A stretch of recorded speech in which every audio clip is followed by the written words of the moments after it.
Let's go back to the day when the newest Dragon Ball Super trailer was released. The one that showed off Goku warming up with that smooth animation. The one that teased a new Saiyan warrior right after the reveal of the ancient being known as Yamoshi.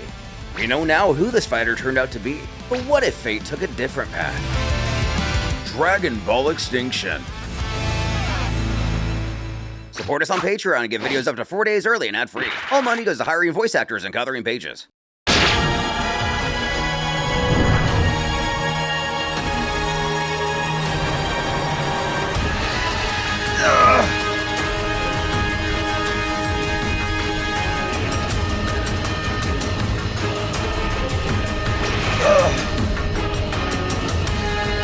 That's all!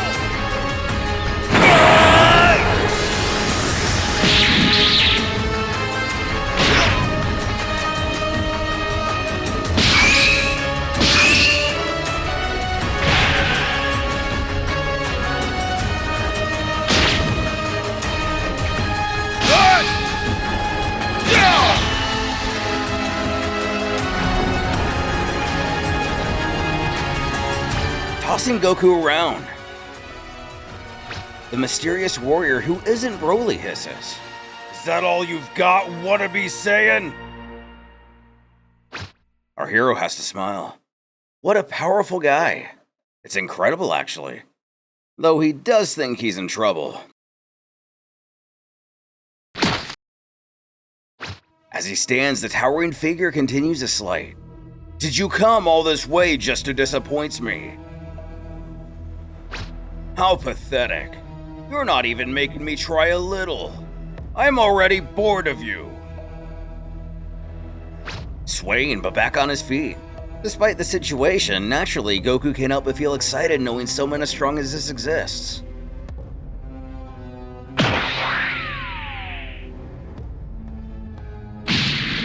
When he collapses, his foe meets him with a grimace. I honestly expected more from someone of my race.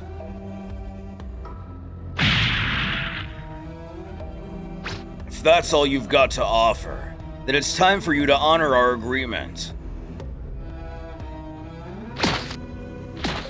As he turns to walk away, Goku hollers for him to wait.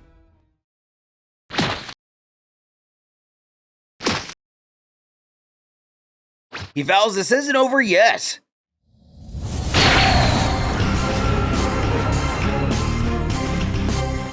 Excellent!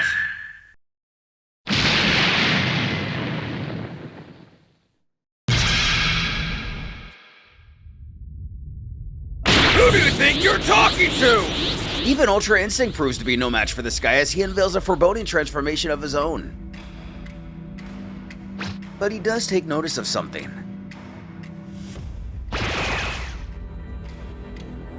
What's happening here? How can he possibly? How is it possible for someone else to reach that state? But does this fighter really know about Ultra Instinct? How?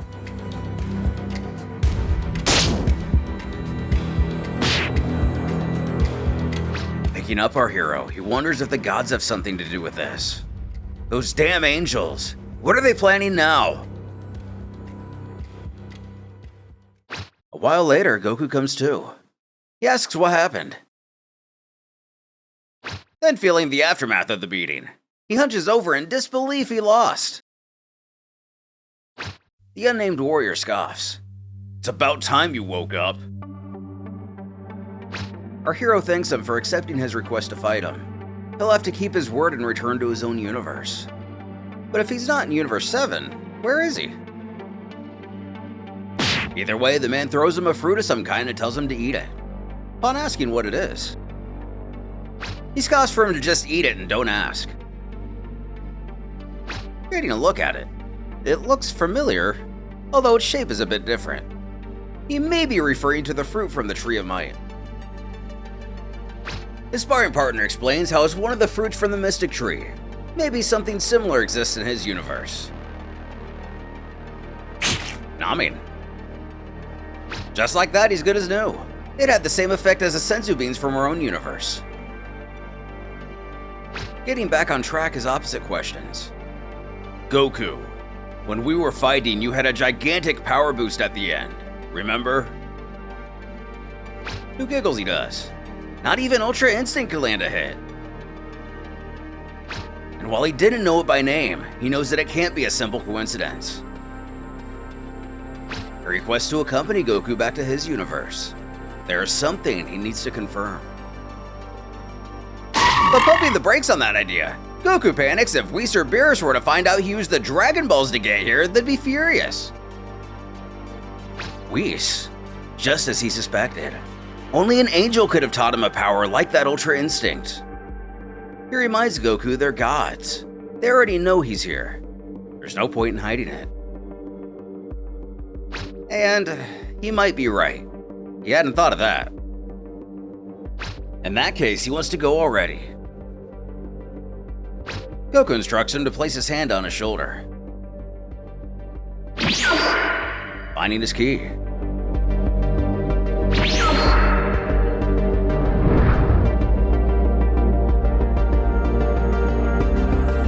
That's that. He's sure Whis is nearby. Greeting them, the Oracle Fish. With a big smile, he tells they were expecting him. But expecting us, you say? That's right. He reminds that he knows everything. Whis will soon come to receive him and his guest. Then, with a gruff, Well, well.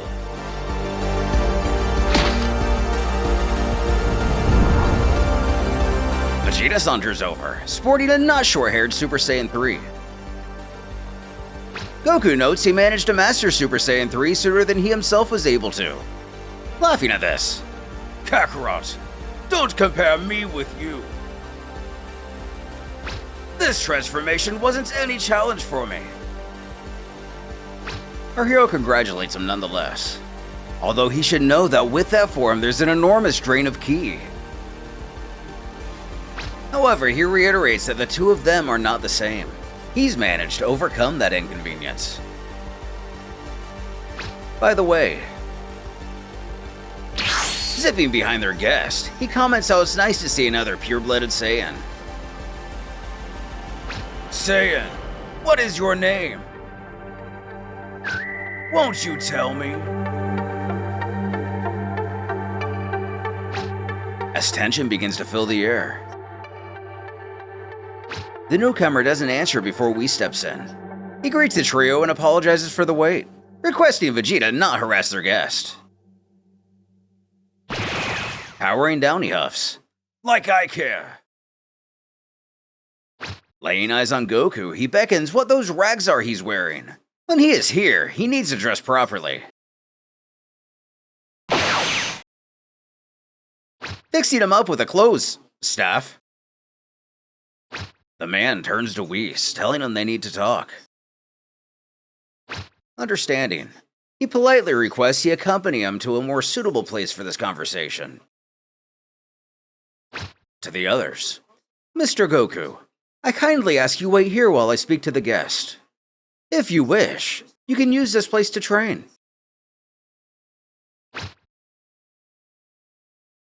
Vegeta's curiosity starting to pique, he wonders what business those two have. Who has no idea? He asked me to bring him here, but didn't want to tell me why. Away. Whis queries, what are you thinking? How does it occur to you to just show up here like that? Well then, we're here now. What do you have to say? The Saiyan Goku appeared in the universe where you angels exiled me. He came with the intention of having a battle and testing his power. Whis, he used an incredible power against me that I recognized instantly. He calls it Ultra Instinct, and only you could have taught him that. And he thinks Whis broke the agreement, doesn't he? You must know I only limited myself to giving him a few guidelines so he could improve his fighting style. Mr. Goku is a genius. He was able to awaken that state by himself. This doesn't do much to appease the Saiyan. You know very well there are two types of Saiyans, and only those with a pure heart can control that devastating power. But the angel doesn't understand his concern. Mr. Goku is a warrior with a pure heart. Are you sure, Whis? Are you sure Goku was born with a pure heart?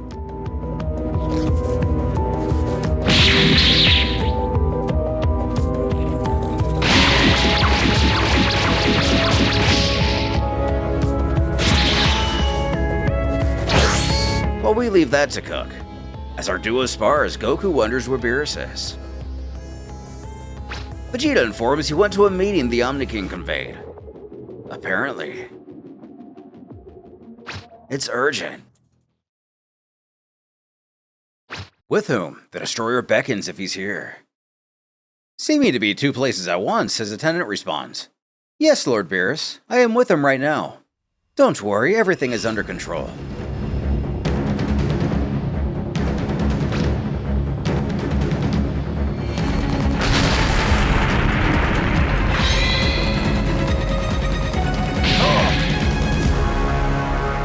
An explosion coming from the temple. What's going on?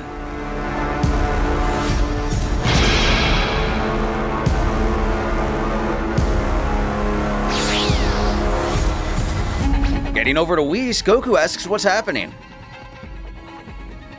More serious than perhaps he's ever been, Whis utters. Mr. Goku, we must stop that individual. He is planning something against the gods. Damn it!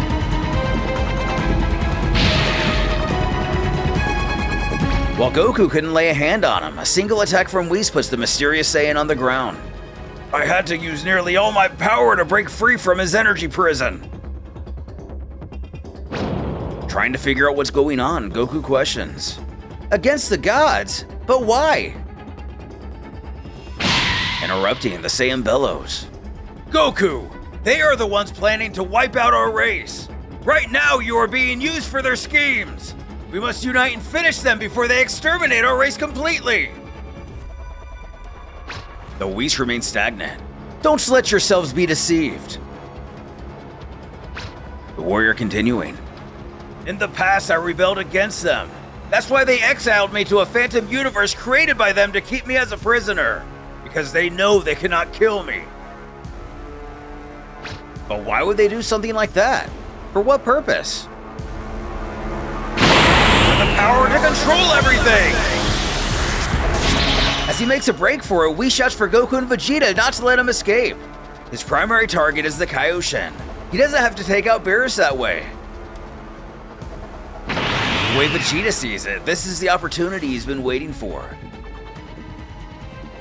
As Goku tries to get him to wait, he smacks him away.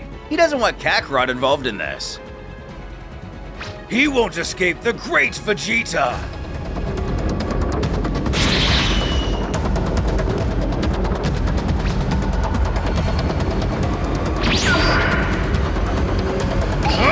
Just as the stranger proves he also knows instant transmission, or is able to quickly pick up on it from Goku.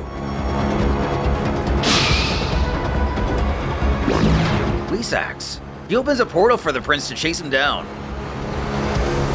Good.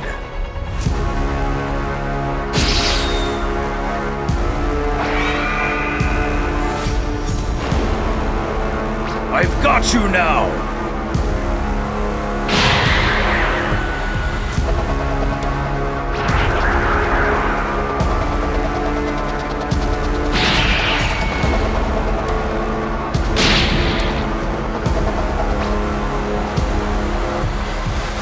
Catching him, he sneers. Did you think you'd get rid of me? Miserable wretch!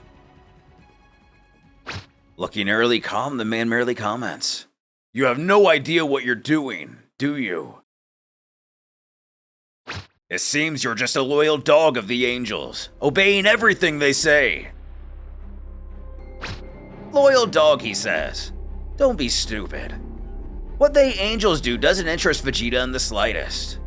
But you intend to eliminate the Kaioshin, gods who among many things created the planet Earth. He replies, it's inevitable. The risk the angels pose is far greater than worrying about insignificant civilizations. It's a necessary sacrifice. a sacrifice one of them isn't willing to make. For the Mystery Man's misfortune, his wife and children live on planet Earth. He doesn't care about his plans or what happens to the universe. But no one touches my family! I am the Great Vegeta!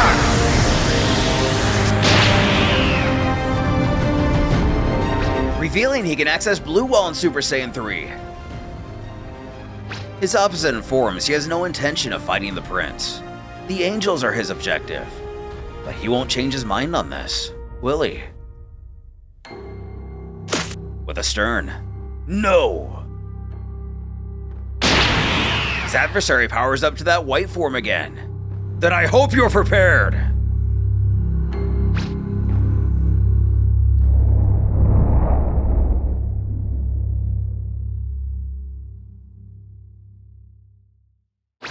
Facing off against the mysterious warrior, Vegeta bulks at his tremendous power and stature. Grateful he asked the Oracle Fist to show him this guy's fight with Goku. He has the advantage of having studied his movements.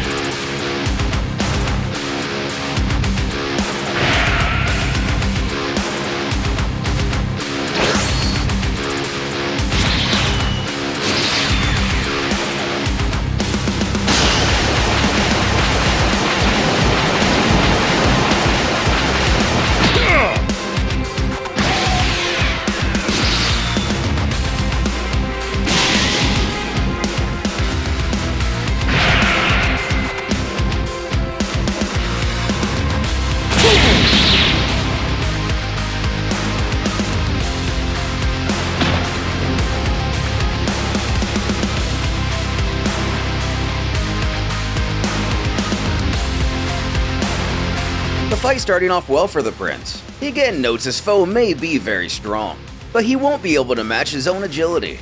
He'll just need to keep striking his most vulnerable spots.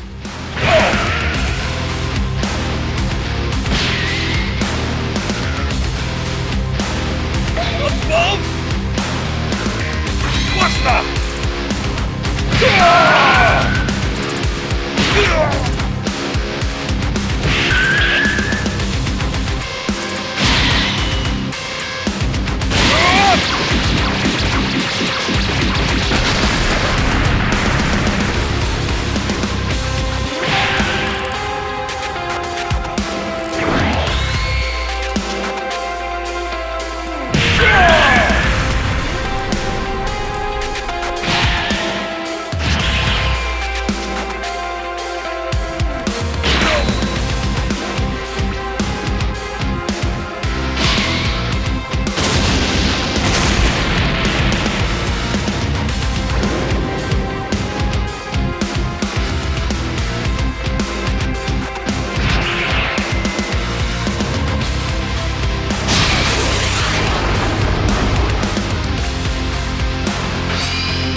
Then the battle immediately turning.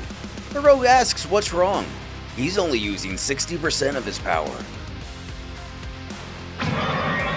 In disbelief, Vegeta thinks that can't be. Back on Beerus' world, Goku tries to send them out to join, but can't find either of them. He questions Whis what's going on. Why can't he? His mentor responds Goku seems agitated. That will hinder his focus. But has Goku ever gotten that frazzled before? Back elsewhere, the Fiend sneers. Vegeta, I hope it's clear to you now that you're no match for me.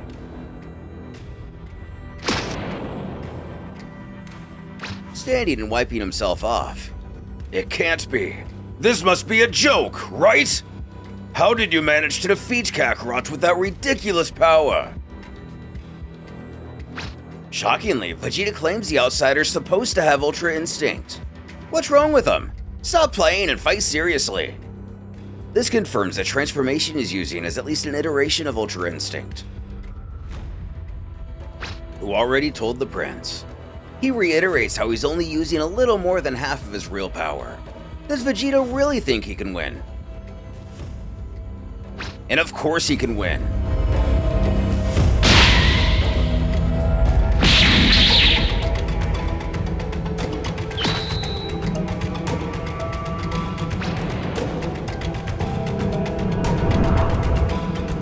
Kicking him right in the face, Vegeta stands over his foe. You're not what you appear to be. Vegeta, you're testing my patience. I don't want to kill you. Don't provoke me. Looking back at him. Kakarot's is an idiot, but I admit he's stronger than me. He confessed that when he faced you, every time he attacked, he felt weaker, as if his energy was being drained away. Tell me, doesn't that seem strange to you? because it does to me. For a moment, I thought you were some kind of android that absorbs the energy of its opponents, since Kakarot and I faced something like that in the past. That's why I let you hit me, to see if you'd start absorbing energy. But apparently you don't. Or you haven't wanted to yet, which seems unlikely to me. Either way, I don't understand how you managed to defeat Kakarot. What trick did you use? Tell me! Looking genuine, the Saiyan offers his response. Vegeta, it seems my blows have clouded your judgment. If you're still alive, it's because I'm allowing it. You should know that I am a Saiyan God. My powers go far beyond your limited understanding. For years, I fought against the angels to prevent a rebellion. They know their existence only continues in service to their gods. They're bound to act only when those gods are in danger. Understand this, Vegeta. You are not my target. The angels are planning a way to free themselves from their chains to the gods. And for that purpose, they're using you as well. Away, Goku shouts to Whis they need to find Vegeta fast. That guy's incredibly powerful. Vegeta won't be able to handle him alone. They've got to do something.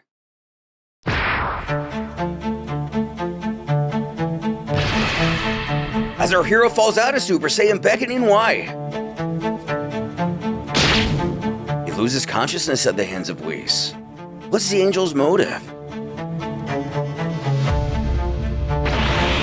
Continuing his claim of divine rebellion, the Saiyan goes on that he won't let the angels get away with it. It's his goal as guardian god, even if that means putting an end to those in his way. What exactly does he mean by guardian god and Saiyan god? With that, his power increases yet again.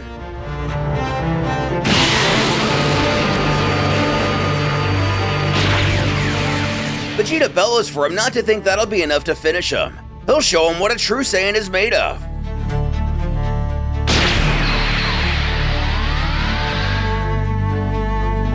Just watch!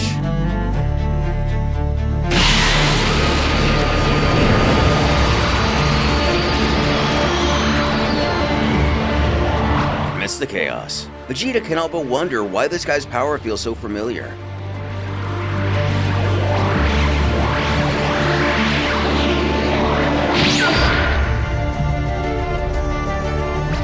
And with Whis,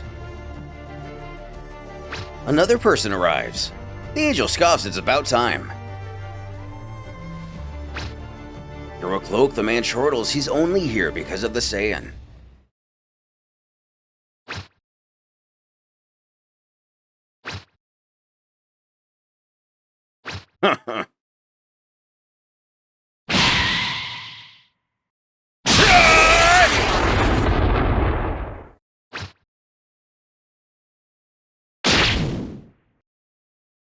With the same dual appearance as before, Whis catches the man's hand and instructs him not to be so impatient.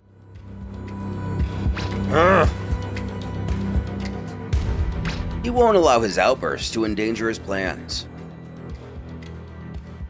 But his plans? What is he up to? But Whis isn't interested in getting into that right now. The man only needs to know why he's been summoned. For now, at least. Taking off his hood, the visitor reveals his face, wanting to get straight to the point. He appears to have possibly red hair and human features. Whis states, "There's a warrior who's been a problem for me lately. I need you to stop him while I take care of some matters." Asking if he means that Saiyan who appeared out of nowhere. That's the one. He plans to kill the Kaioshin, and that endangers Whis' plans. The new guy responds how he doesn't know what this plan may be, but he doesn't care. He's a mercenary. The angel offered him something as payment. He just needs him to keep his word. And so it shall be. Just go and take care of him.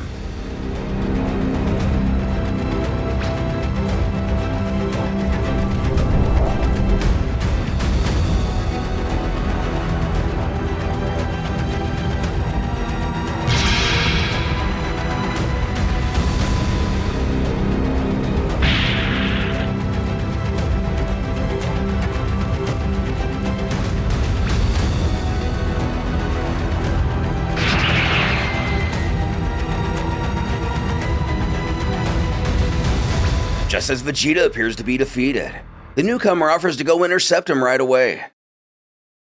But the deity better not forget their deal once this is all over. While we wonder what this payment will be, Whis feels it's incredible someone so powerful is only interested in being a mere mercenary. Looking at Goku. Ever since that guy showed up, our plans have been disrupted. Now that Koil will take care of him, only one obstacle remains. Goku. Using telekinesis to hold the Saiyan in the air, Whis marvels without a doubt they are an astonishing race. Contacting Beerus, he informs him he has something to report.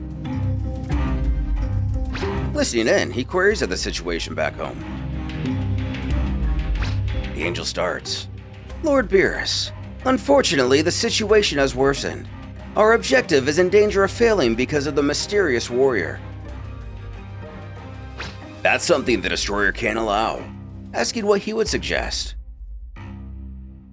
The attendant believes there's no other way. I request your permission to act, Lord Beerus. Turning his gaze forward, the god of destruction sighs. Fine. If there's no other choice, proceed. Deal with Goku. There isn't much time left. Understanding, Whis will take care of the Saiyan. His hand at his neck. It's likely Vegeta perished in space after his battle. There's no trace of his ki. In any case, once I'm done with you, Goku, I'll go search for Vegeta to make sure.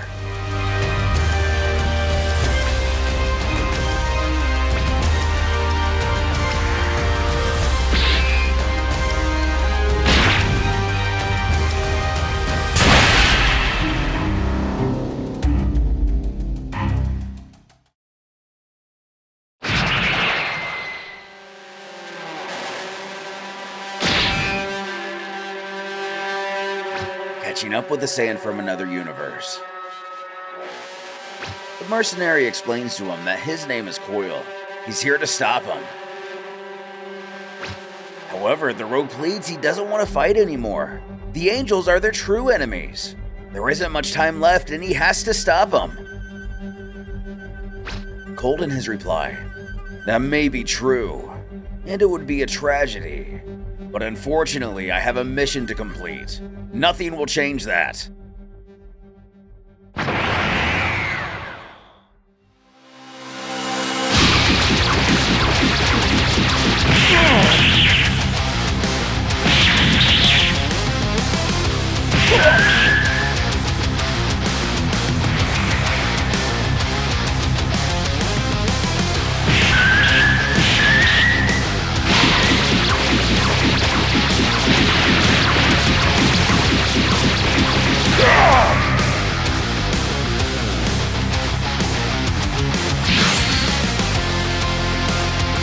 Unable to get the advantage, Koil grunts in frustration, wondering how this guy's managing to outpace him so easily. If this keeps up, he'll have no choice but to use his demon mode, a seemingly dire last resort, but maybe the only way to turn the tide.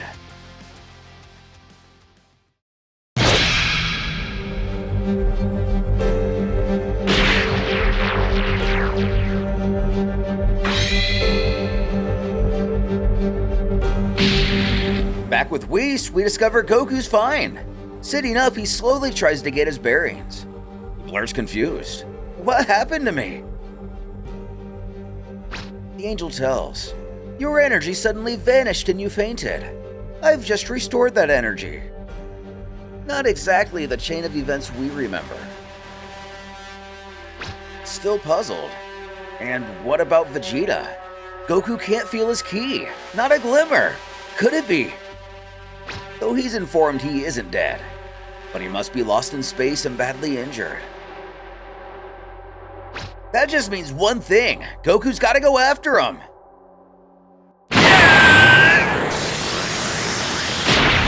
Casually name-dropping the mysterious Saiyan, he vows to stop Yamoshi. And this time he'll fight for real. Does this mean this guy's Yamoshi? The ancient Saiyan who first achieved Super Saiyan and Super Saiyan God? Before he goes, there's something important his mentor needs to inform him of. Asking what he means. The angel goes to explain. But then he's abruptly cut off. Whis, wait! Lord Beerus makes his return. And from the looks of it, Goku doesn't need to go anywhere after all. He's already retrieved Vegeta from space. The deity addresses Goku, gently tossing the unconscious warrior to the ground. Beerus tells how he found him badly injured in outer space, about to die from asphyxiation. Looking at his downed rival, this Yamoshi is truly very powerful. Turning to Whis, the destroyer requests a favor. He wants him to heal Vegeta. He needs both of them to hear what he has to say. Complying.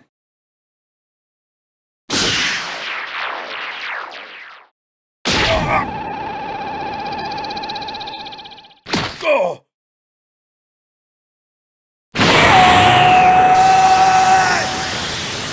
God, deceitful bastard! How dare you mock me!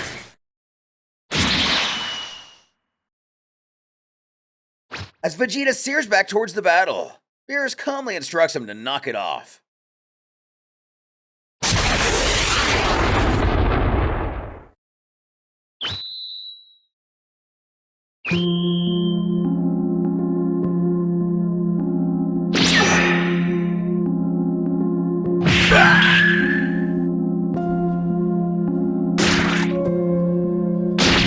Further restraining him, he hisses for him not to be so reckless.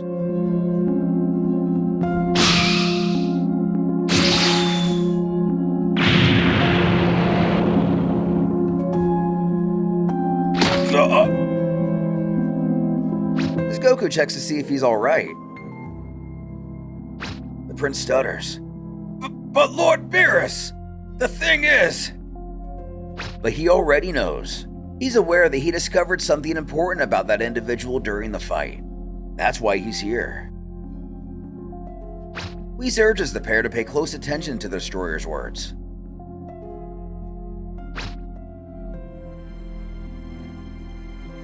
Goku, Vegeta, I'll be direct with you with what I have to say since I must return shortly to the meeting conveyed by the Grand Priest. Whis has kept me informed of the entire situation. I'm well aware of the arrival of that warrior who calls himself Yamoshi, and of the story he tells of a supposed rebellion of the angels against the gods, about how he is said to be a guardian god who is exiled to a distant universe by us, the gods. Before I tell you why this matter concerns me, I want you to be honest with me and tell me what you think about what that warrior told you. Tell me, do you believe that Whis and the other angels plan to eliminate us and take control of everything? I want to know what you both think. Pausing to look at each other. Goku doesn't know if it's true. He only knows that Whis and Beerus gave Earth a new chance to exist. And that's all he needs to know. Not only does he refer to the Battle of Gods events, but Whis quite literally reversed time to undo Frieza destroying it. Asking Vegeta if he feels the same. He's actually surprised to ask that at this point. Whis has trained them to become far stronger, closer to gods in battle. It wouldn't make sense for him to train them only to start a rebellion. And admittedly, a good point. Beerus continues, "It's reassuring to know I can trust you both. As you know, we gods and angels each have a task assigned to us, and our existence depends on it. We're neither good nor evil, we're neutral, and if we stray from that neutrality, we simply cease to exist." Now that we've clarified the matter about the angels, let's talk about that warrior Yamoshi. Vegeta, you said he was a cheater. What exactly did you mean by that? It's because he truly is a cheater. He noticed his trick during the fight. Turning to Goku, he had earlier mentioned during his own encounter with him he felt his energy was fading. The same thing happened to himself. Luckily, he noticed something strange. Earlier, wondering what he just saw.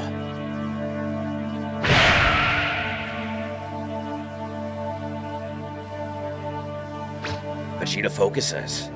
He has to stay still and take a direct hit. It's the only way to see if he's hiding something.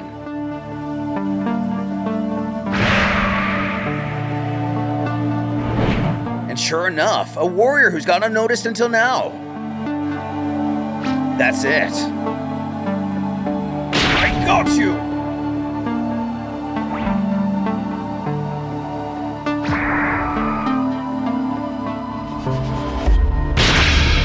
The cloaked figure reaches out and paralyzes Vegeta. He can't move his body.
Down on the helpless Saiyan. There's nothing he can do. Just then, the figure lets out a laugh in the ominous words. Not yet.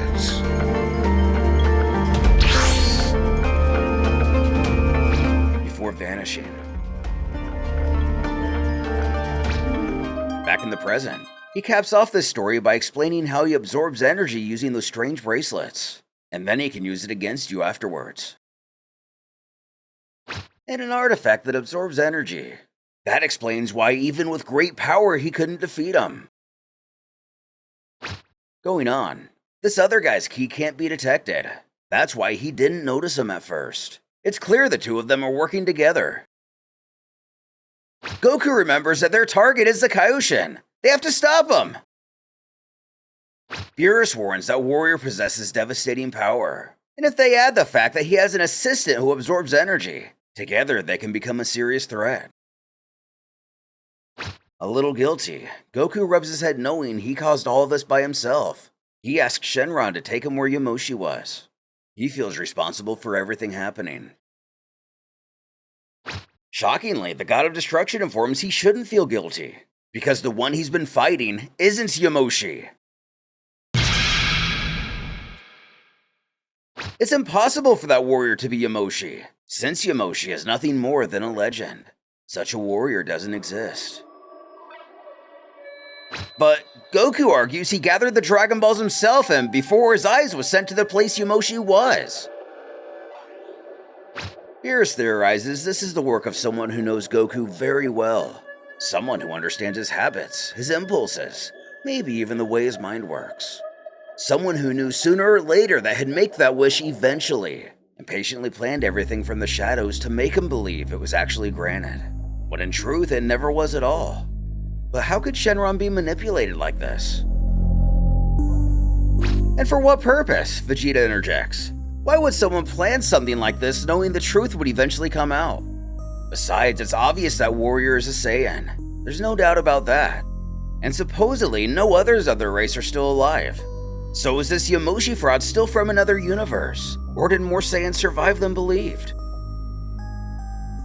Well, it's not certain why. The two deities believe it's connected to the matter of ending the angels. It's a tale that goes back eons, well past the scope of what mortals could currently understand. Throwing a stern look, the prince thinks if that's the case, he must know who's behind all this. And that's right. But as he said, there's no certainty, only suspicion. I'll share something important with you. It's said there's a way to eliminate the angels, even the great Zeno himself. How? No one knows, except Zeno and the Grand Priest.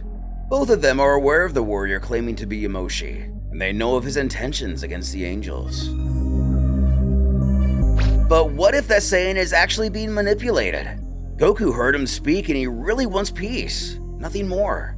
Even if his way of trying to achieve it is completely wrong, Goku can't shake the feeling there's no evil in his heart. Deep down, he senses something different, something conflicted. Vegeta echoes this. It's very likely he's a surviving Saiyan like them. He doesn't sense any malice or bad intentions in him either.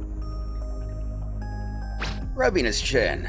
If that's true, Beerus believes they can't rule out the possibility that he's just a victim, brainwashed into believing he's something he's not. Now that they mention it, there might be a chance to reason with him.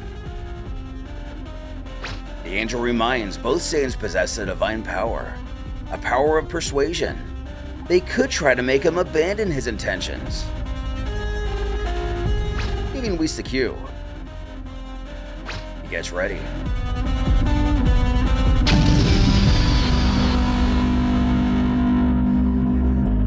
Materializing a giant hourglass, Beerus finishes with, I must return to the meeting. Goku, Vegeta. This hourglass you see here will measure 30 minutes. The time left until the meeting of the gods ends. You must understand that the Grand Priest will not risk anyone who might know how to defeat him or Zeno. Even if it's not true, he won't take the chance. They'll simply resolve the issue by erasing this universe.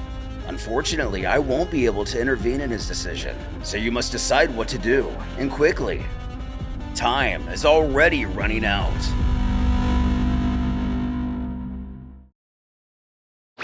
I was only able to buy you some time with someone I trust and who is truly powerful. What does he mean?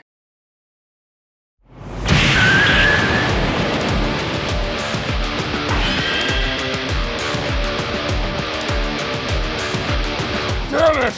He's already surpassing my power! I think I'll have no choice but to... Taking off, Beerus departs with, I hope you can make the best decision for this problem. That Saiyan may not be evil, but you must choose to help out one individual or save your entire universe. Good luck.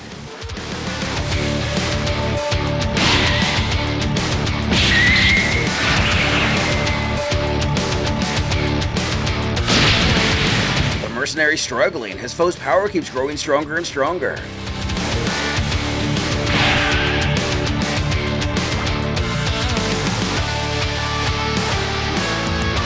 When he too notices the masked figure. Who is this other guy? Where did he come from?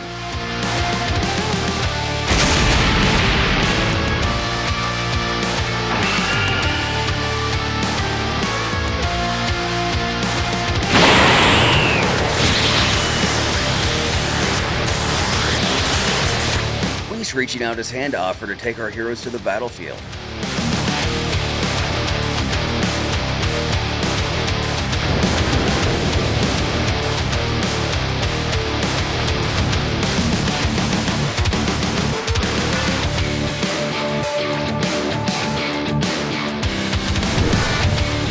The aforementioned demon mode is revealed, and it fully lives up to its namesake.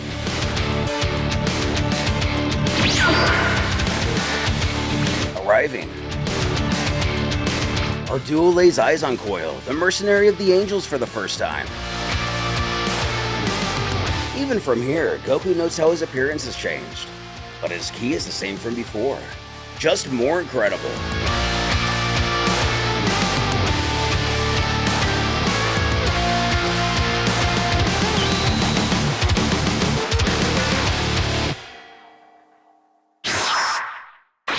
The demon takes a break from the battle to confront our characters. Weirdly, Koil growls, "Son Goku, you and I have unfinished business. I have always waited for the moment to face you."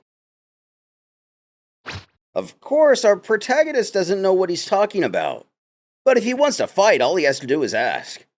This short exchange helps us better understand why he rushed Goku when he first saw him. Whis had to intervene. Koil remarks it isn't the time yet. Goku has to finish off that imposter first. He's already getting back up.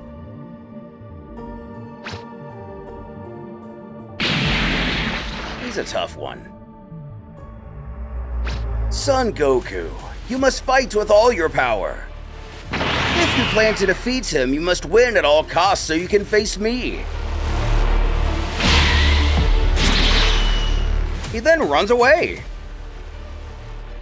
Goku asks Whis how he knows him. He replies it's a long story, but for now they have other concerns. This leaves us more questions than before. Who is this guy, and what is his grudge against Goku? Is he the one who set all this up somehow? Either way, Whis materializes what looks like 2 capsules. He introduces them as a gift from Lord Beerus. Use it only as a last resort. Getting a closer look, Vegeta beckons if this is what he thinks it is.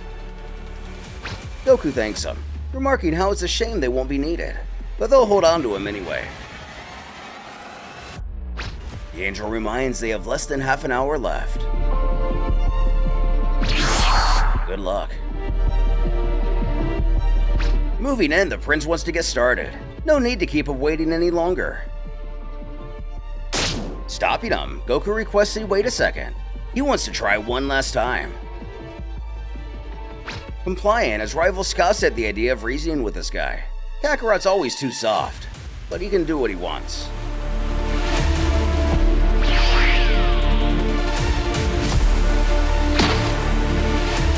Heading up, Fake Yamoshi queries, "Will you also oppose my purpose, son Goku? Have those wretched angels managed to convince you with their lies?" But he knows almost everything now. What he doesn't know is who is telling the truth. So he's asking him to please stop his plans and avoid an unnecessary fight. He's sure they can resolve this without it turning into a tragedy. Listening in, Vegeta feels he's far too confident in this endeavor. There's no way this is going to work. The rogue barks he already defeated him once. Why does he think this time will be any different? And it's because this time he's ready to fight for real. Getting a somewhat new response from the brute. "You say you weren't fighting seriously in our previous encounter. You know, I believe you, because you remind me a lot of myself. Then come and show me your true power. You have to fight with everything you've got, because otherwise this time I'll kill you and destroy anyone who stands against my duty.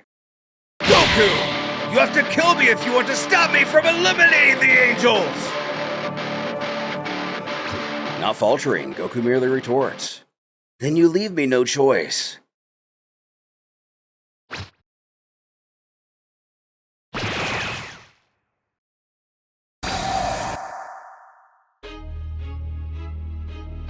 Focusing to use Ultra Instinct, Vegeta isn't a fan of the arrogance on display here.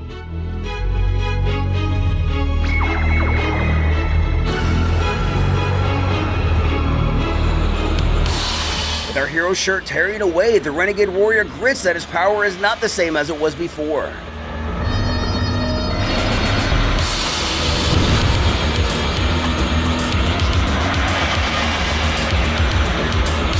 Vegeta realizes this too.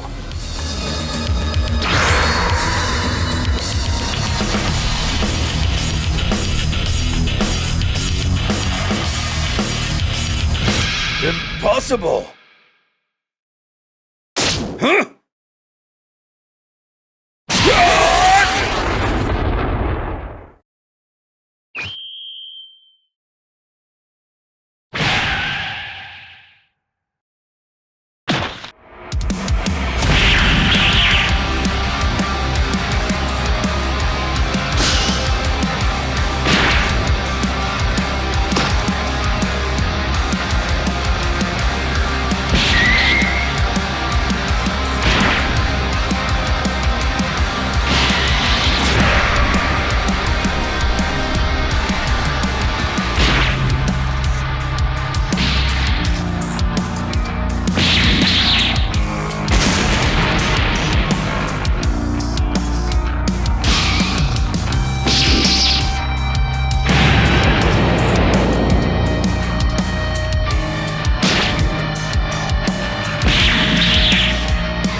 Mage appearing behind their foe, Goku hollers it's time!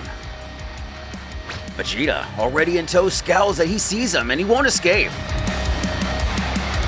Then in a surprise move, Goku smirks it's his turn to change forms, just like they planned. Downgrading to Super Saiyan God?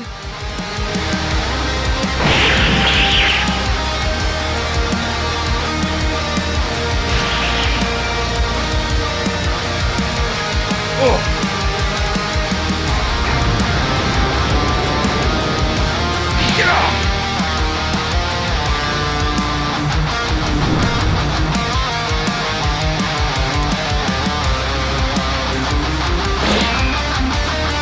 No more tricks!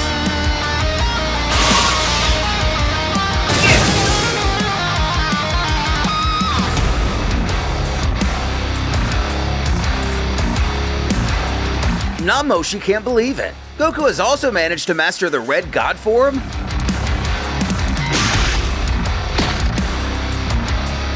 With that same cheeky smirk, he has. And he can't wait for him to see it in action.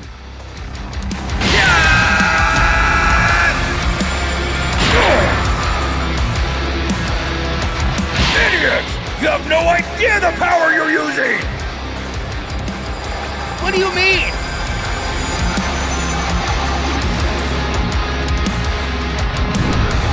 Ensnaring the mage just like he did to Goku in the Buu arc. Vegeta approaches with a chuckle. He finally managed to catch him. What a disappointment. He's such a weak little thing. He thought it'd take more effort. Face to face, the prince tries to get a look at the guy who's been draining their energy to give it to the big guy. Pathetic.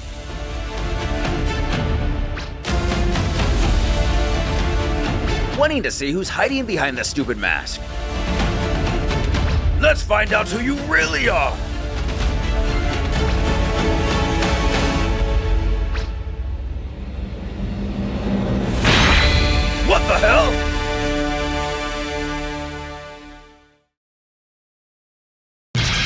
He's vanished! There's no one here!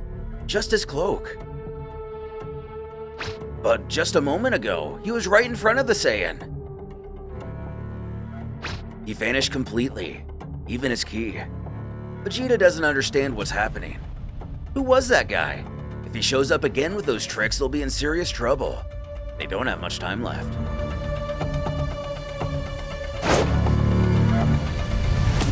Then, the cloak fades away as well.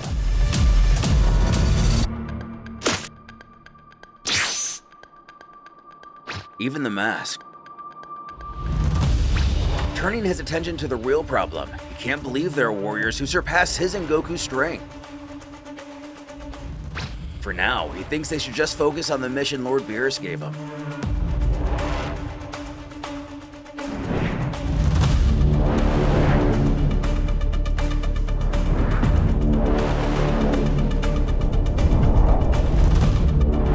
Vegeta!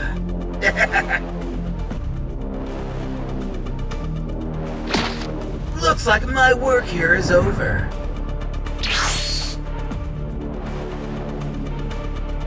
Back with Goku, the villain is still frozen where he stands.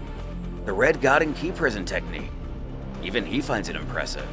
Not just anyone can control a power like that. Raising his head, he beckons if Goku actually had the courage to sacrifice 5 of his own to gain such power. Has he really gone that far? A sacrifice? What's he talking about? Nobody was sacrificed to unlock this. Responding. It seems you are still ignorant of many of the new powers you've gained as a warrior god. Your obsession with gaining more strength has blinded you. You never stop to wonder why they're so interested in you or why they keep you alive and continue to train you. History repeats itself again and again, a cycle without end, one in which they hold complete control. You're still on about that? That the angels are using us to control the universe. Those same beings that you call evil are the ones who asked us to talk you down, to stop you from wiping out the Kaioshin, and to settle things peacefully. And you call that evil? Haven't you ever thought maybe you're the one who's wrong? No one here wants to fight in vain. If everything you're saying is true, it'll come to light eventually, and they'll have to answer for it. But for now, I'm asking you to drop this idea of going after the Kaioshin and stop this battle. Let's both stand down and calm ourselves. I know you're not someone with evil intentions, and I know you realize I'm not either. We both value life and protect it. We both want the same thing. Nice words, my friend. Under different circumstances, you might have convinced me. But you want to know something else about the power you're using. That technique was created specifically to stop a guardian god like me. You see, the key prison technique was made for that sole purpose. Just more proof they've had this planned all along. Son Goku, I'm sorry to tell you there's no power in existence that will make me abandon my goal. Stop me! Calling for Vegeta. He's quick to respond.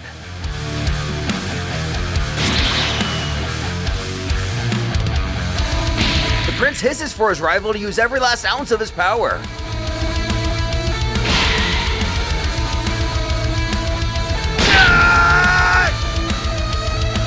Hitting him again with the key prison. It's time to end this once and for all before it gets out of hand.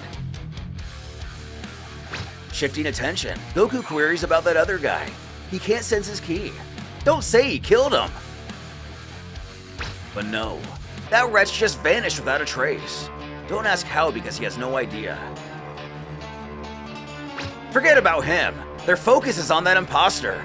Lord Beerus only gave them 30 minutes and they've got 10 left. Though it may just be that. The beast shouts from his confinement. So now you decide to show yourselves, you filthy cowards! Your days as divine beings are coming to an end! But seemingly delusional, Goku wonders what he's talking about. The prince starts to think he was right after all. He's completely lost his mind. Though holding him at bay, our hero doesn't feel he can bring himself to end this guy's life. That's where Vegeta comes in. Kakarot just worry about holding him down and he'll finish him off by channeling all of his ki into the killing strike.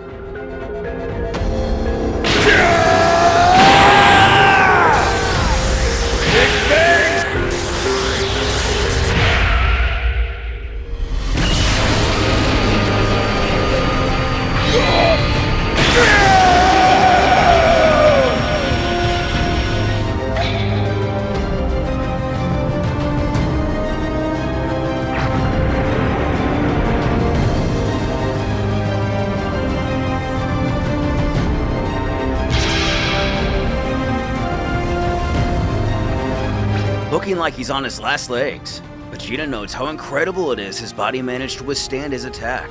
Anyone else would have been reduced to dust, but without a doubt, this is the end.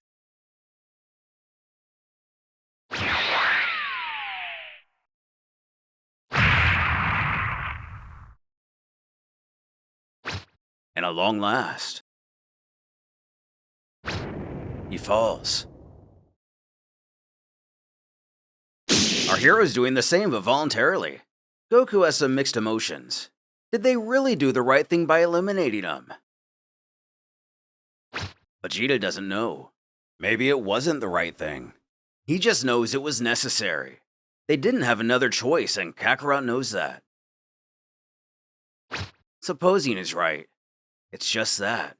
This is the first time he's defeated someone without being sure if it was the right thing to do. Who thinks he understands what he means? Vegeta knows he's not the kind of person who destroys his enemies if he doesn't feel it's necessary. Honestly, he's grateful for that, because it's thanks to that flaw of his he's alive in the first place. Now he has a family and others he cares to protect. There's nothing more important to him than that. Getting a chuckle out of this, Goku smirks back that Vegeta really did seem like someone evil. He's really glad he's the one helping him in moments like these. The good thing is, their universe is no longer in danger. Their universe is no longer in danger, but they still need to know who the one behind the mask was. It seems he was the one controlling this Yamoshi somehow. Either way, the power that Saiyan had, with help or not, was incredible.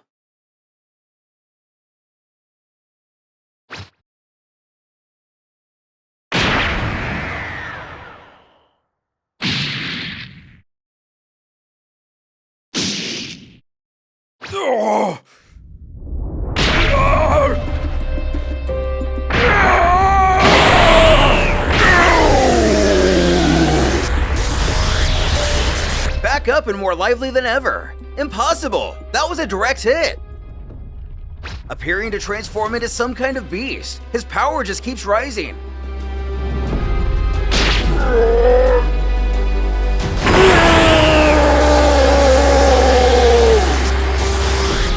Emerging more powerful than ever. This is serious. Our duo are out of energy.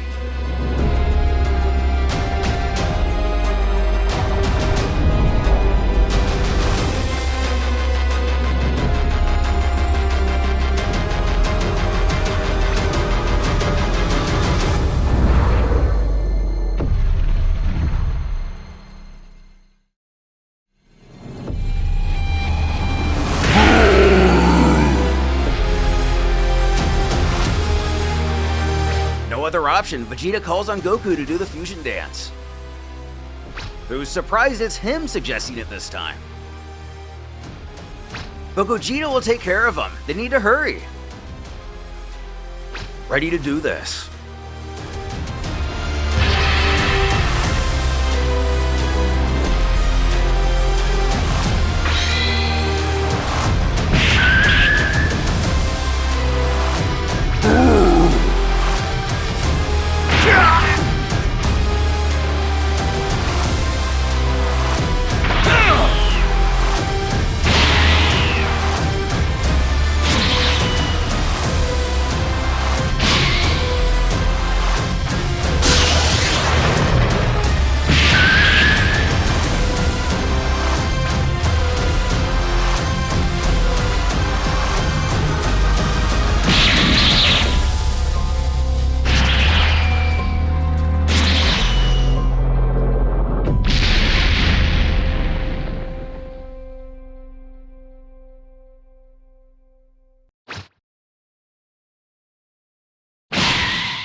saving Vegeta's life.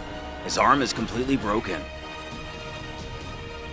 He pleads for him not to lose consciousness. They have to do this together.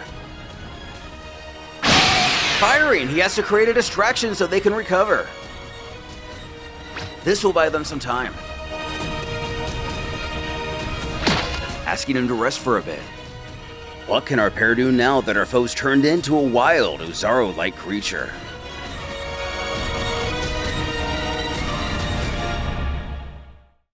The prince coughs, his arm is broken. They won't be able to fuse. Goku knows. This has gotten complicated. Vegeta decides he's going to use Super Saiyan God, and he's not sure what it's going to do. His rival will do everything he possibly can to hurry and hold him off. That guy isn't fighting consciously anymore. He's just acting on wild instinct, attacking without strategy or reason. They'll use that to their advantage. Though the half hour Lord Beerus gave them is already over. At any moment, the Grand Priest will appear to erase this universe. Pausing. As long as he hasn't appeared yet, they still have time. Goku has one trick left up his sleeve. He'll use the Spirit Bomb to end this. But what is he saying? The Spirit Bomb? That's impossible. Vegeta knows that technique very well, and it takes a long time to gather the required energy. Even more for an opponent like this. And he's still just in Super Saiyan form. But both of them know there's another way. And he's talking about... No, they still have other options. They're not defeated yet.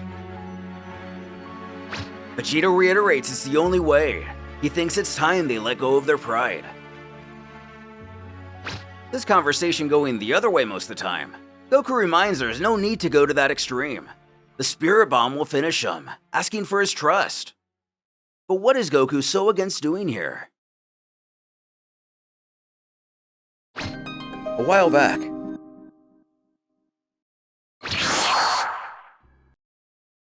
Zipping over to the lookout.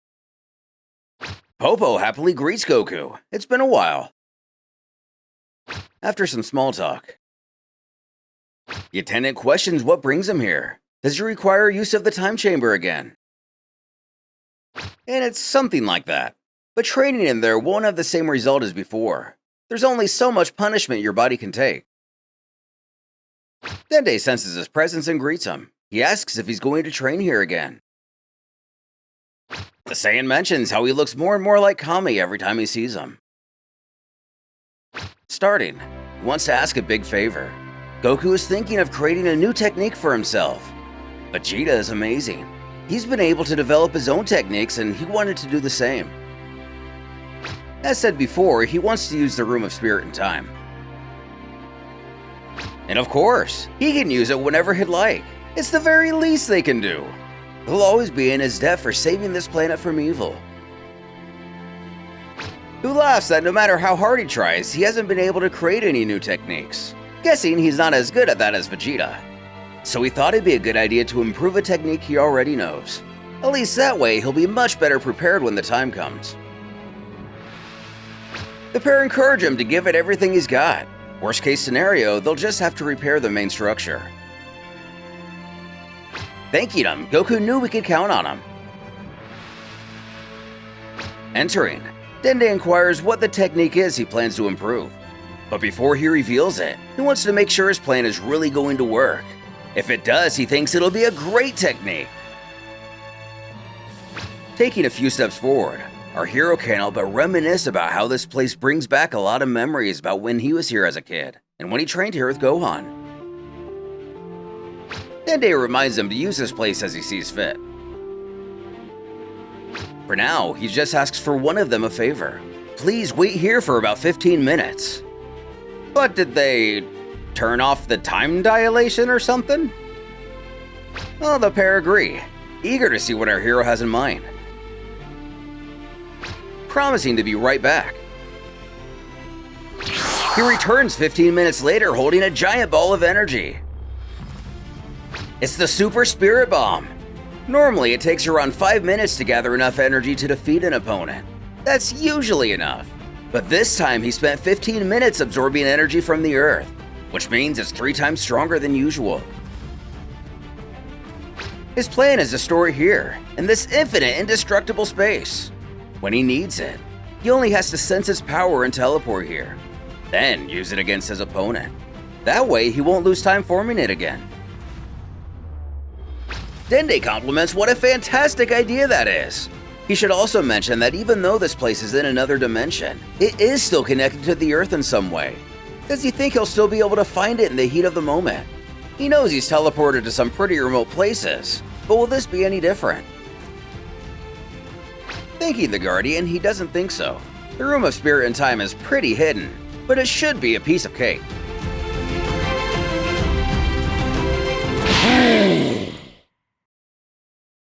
The Uzaru spotting our heroes back in the present.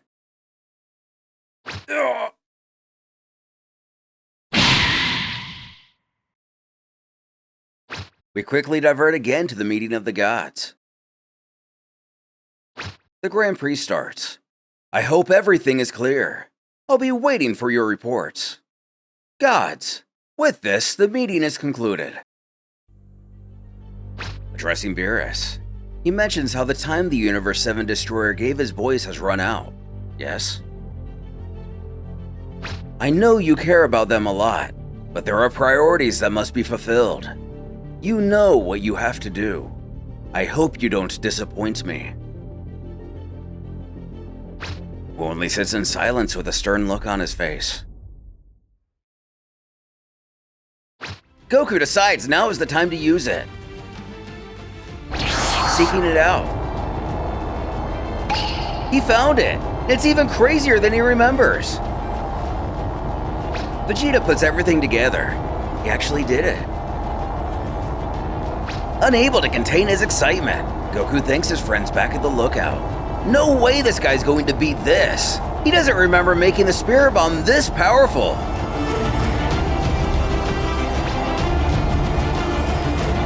I'll finish you once and for all!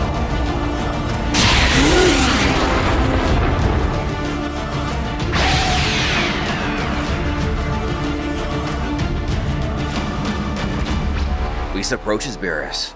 He reiterates the time they gave the Saiyans has already run out. What are they going to do? The Destroyer comments how he knows very well that giving them time was only a pretext. This was to pressure them into solving the problem. The Angel points out how Beerus is hesitating to carry out the Grand Priest's orders. He goes on that at the meeting, he hoped to find another solution to avoid going this far, but he failed. At this very moment, Goku and Vegeta are fighting desperately to protect this universe. It's a noble cause, but they don't realize they are sacrificing more than just their lives. They have no idea of the terrible fate that awaits them. It's unacceptable that a god like Beerus must simply stand by and watch such injustice. In the end, he's left with one question. What is the purpose of being a god? He believes the time has come to do more than just watch. His moment has arrived, asking Whis to arrange a private meeting with the Grand Priest immediately.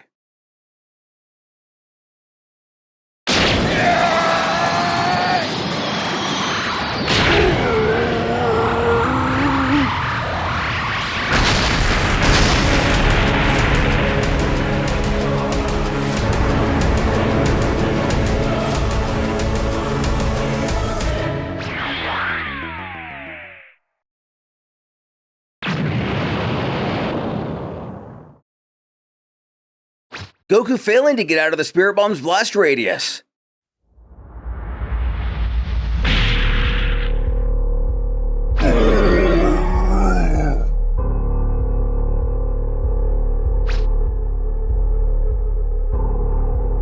The attack fails to end him or the Uzaru.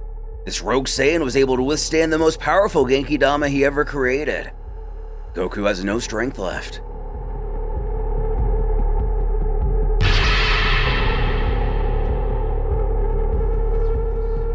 But it looks like it did cause him serious damage. But it still wasn't enough. There has to be a way to finish him.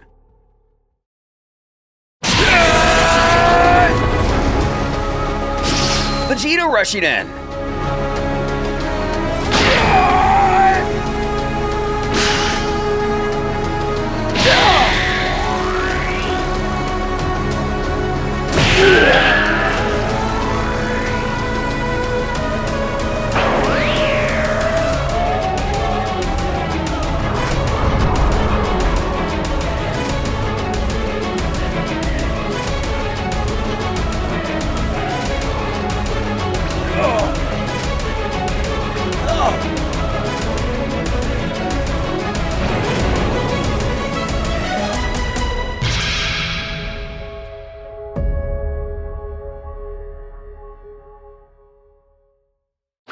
returning to Beerus requesting to speak to the Grand Priest. It won't be necessary for Whis to arrange this. He's already here. What does Beerus need to tell him?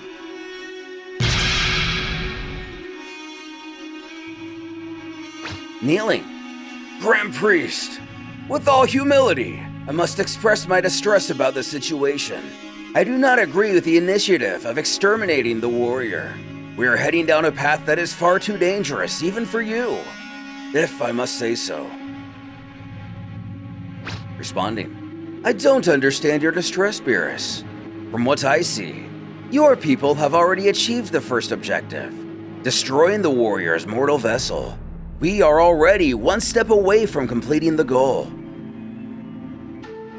Beerus warns that by doing this will bring very serious consequences, including the end of his disciples. He tells the Grand Priest that he has made a decision. He asks that his resignation as God of Destruction be accepted, so that he may have the freedom to help his disciples in this battle. By doing so, there will be no reason to sacrifice any of them. Beerus' words surprise the Grand Priest. He knows that Beerus' affection for his disciples goes far beyond what he expected. Far enough that Beerus is willing to resign his title as a god. with all due respect, I was never in agreement with us reaching this point. I believe now is the time for me to redeem myself. Grand Priest, I ask you to grant me this request. Give me the freedom to execute the warrior. He replies, Beerus, I believe you are letting your emotions guide you. You know very well it was not easy for you to become a god of destruction. Do not make such rushed decisions. Also, considering the stage the warrior is currently in, I highly doubt that even if I freed you from your position as a god, you would be able to defeat him. He is already on another level, dear Beerus. Before giving you my answer to your request, allow me to show you a very interesting place. I am certain once you see this place, your mind will be clearer, and you might even withdraw your request. Come, please follow me. It won't take long.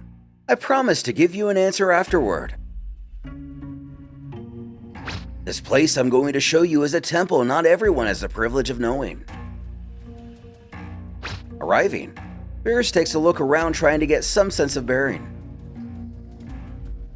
Grand Priest continues.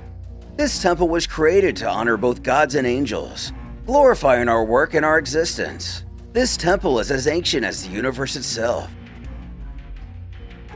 Tell me, observe carefully and tell me what you think of this place.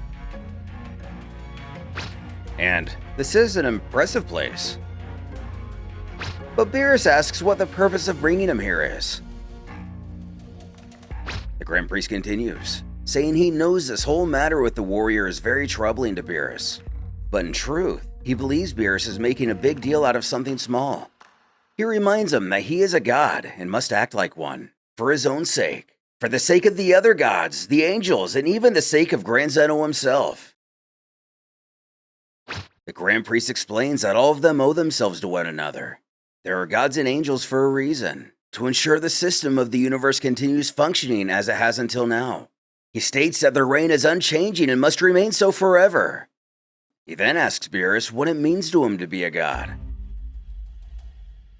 But with all due respect, the Destroyer reminds that he is a destroyer. Does he really need to answer a question like that? The Grand Priest utters that, although it might seem like a pointless question, being a god or angel comes from something very simple. So simple they sometimes forget what truly makes them who they are. And it has nothing to do with power or strength. He explains the key lies in following the divine rules. Mortals also have their rules, but they never follow them, and that is why they can never become like the gods and angels. The Grand Priest reminds Beerus that a moment ago, he asked him to observe this place and tell him what he thought of it. Now he asks Beerus once again to observe it, but this time with much greater attention, and tell him what he thinks. Doing so,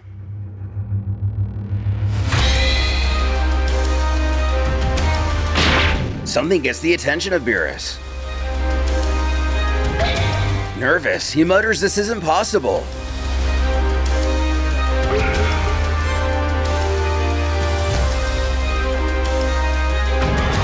Those walls are the remains of gods of destruction.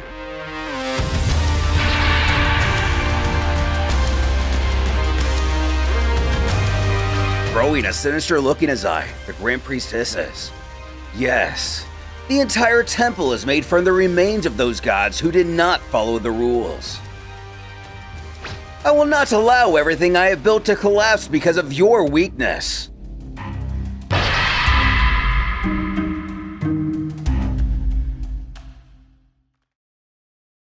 Regarding the battle, the Father of Angels points out the Saiyans no longer have any energy left. He is just one step away from eliminating his greatest obstacle.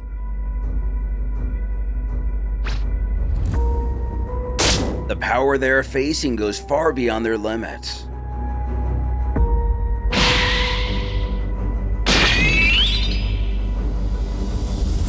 They only destroyed the outer shell.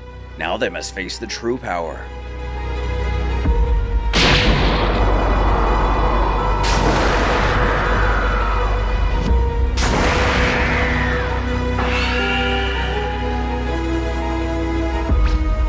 A power that consumes you and goes far beyond. A consequence of using Ultra Instinct without control.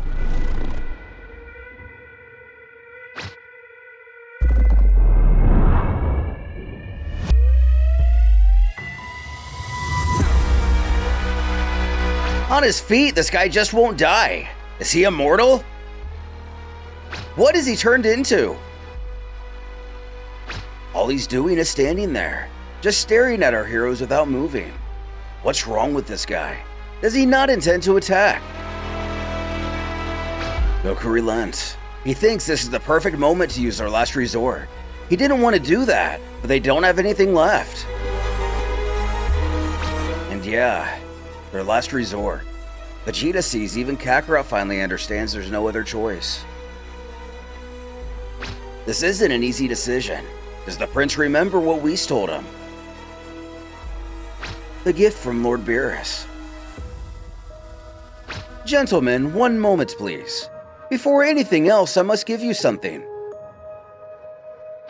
And of course he remembers. What is it, Whis? Gentlemen, a gift from Lord Beerus. Only use it as a last resort. Asking what it is. It's the Patari earrings. Goku doesn't think Vegeta's gonna like this idea. Whis informs these earrings aren't like the Supreme Kai's. They belong to the angels. When used, they summon the most powerful being in existence, capable of defeating anything in an instant. As Goku thinks on this, they're even more powerful since they belong to the angels. Vegeta asks if they work the same as the others. Will Kakarot and himself fuse their bodies together with these? It's similar, yes, but keep in mind these are special artifacts. There are certain conditions required for them to function. Only those who have mastered Divine Ki can use them. Once the earrings are placed, they won't react until the moment they're on the brink of death, until not a single drop of energy remains within them. Only then will the Divine Earrings activate.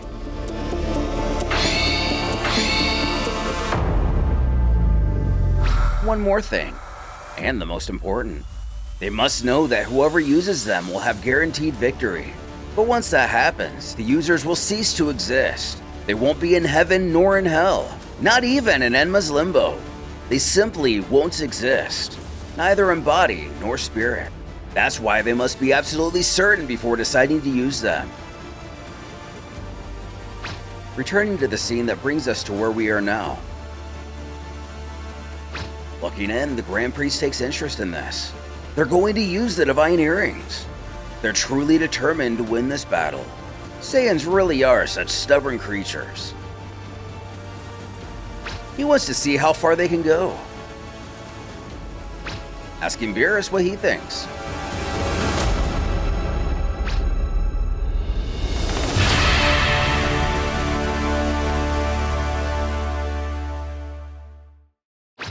As the standoff continues, Vegeta scoffs. Look at him, just standing there doing nothing. It's like that damned insect is mocking us. Goku mentions how he probably doesn't even know why he's here anymore. He's completely lost his mind. And to hell with whether he knows or not. All that matters is defeating him. Before that, I must.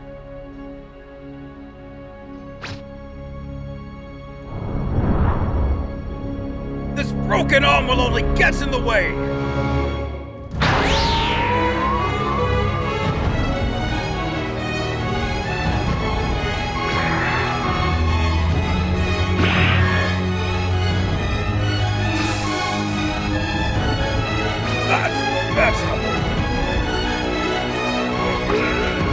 Reacting to this,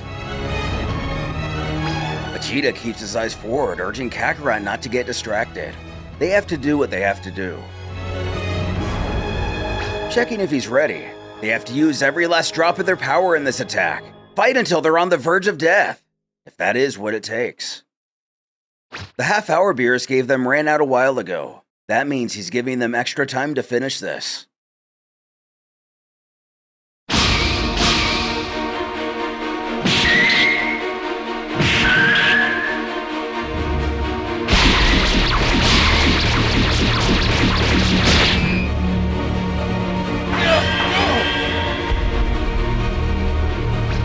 Power is extremely strong.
Vegeta!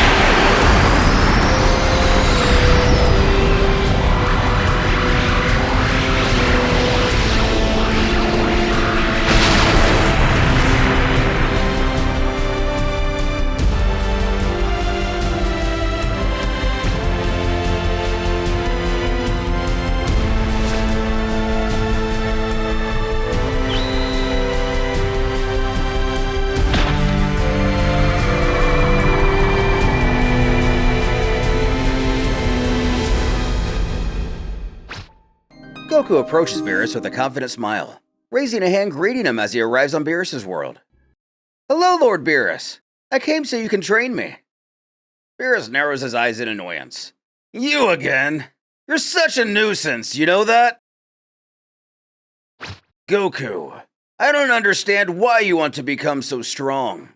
I'm concerned your arrogance might take over. Just like when you challenged all the universes, causing a tournament that puts your own universe at risk. You should be more cautious with your actions. Goku nods. Yes, I know most people think I was irresponsible for what I did. But that's the answer to your question why I trained so hard to get stronger. It's because I have faith in my master's teachings and in the trust of my friends. That's what you think. When I saw all the members of the other universes, I realized how powerful they really were. If I challenged them, it was to show they know that my universe has someone who will protect it, and that they'd never think of threatening again. I just wanted to make that clear.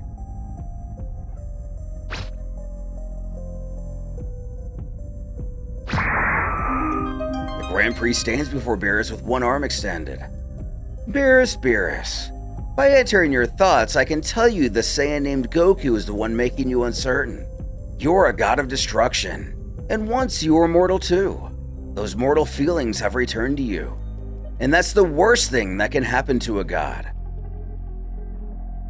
But don't worry, that's what I'm here for, to guide you down the right path so you don't end up just as another part of these walls. You're one of the most powerful gods, so I won't let you destroy yourself like this. I'll have to keep you out of the way for now. You'll stay here until all of this passes.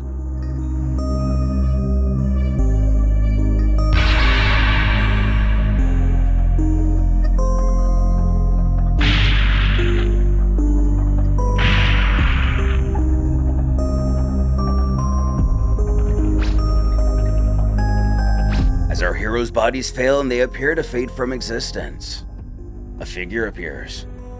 At last! I did it! Everything went just as planned. I waited a long time for this moment, to finally be free of my restraints. But what is this? This doesn't look like a fusion, it looks like the Grand Priest with spiky hair. What's going on? Away. Whis mutters to himself. It seems his father has finally done it. What are you supposed to be doing? Koil returning and furious. He barks if Whis is mocking him. Those Saiyans, among them Son Goku, are about to die. The angel owes him a favor and promised to have his encounter with Goku. He urges Koil to calm down. They're at a very crucial moment right now, so he asks him not to interrupt with such matters. He will get his payment as they agreed.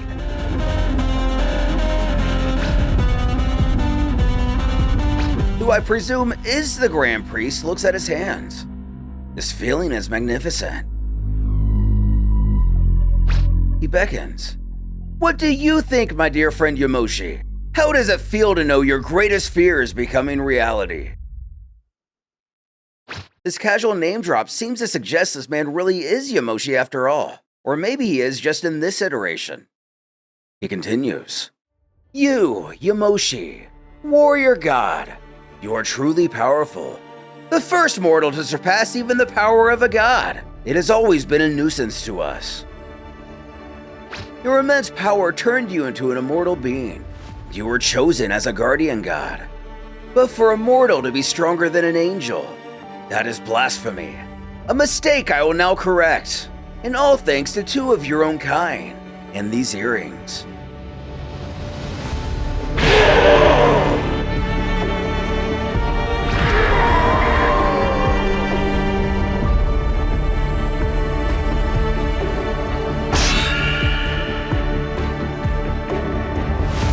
I think you don't understand. You don't stand a chance against me. Koil folds his arms. He was from another universe. I understand now. That's why he didn't recognize me. Whis, I thought you cared for them. I know they're your students. You don't seem to mind seeing your disciples used for this. I think this time you've gone too far. Whis straightening up a bit. You demons are very emotional from what I see. Koil, I am an angel. Don't forget that. My purpose in life doesn't involve feelings. I act only to serve Father. Lord Beerus also nearly succumbed to the flaw of emotion, but Father helped him. He corrected it. Right now, I am about to receive some important items. With these artifacts in Yamoshi's end, will bring Father's objective to completion.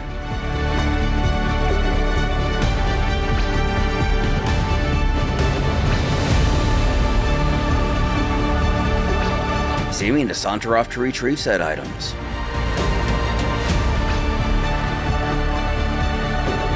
He questions the source. Do you have them? Familiar voice, even to us, replies. Of course I do. I told you they're easy to manipulate. I know those naive apes all too well.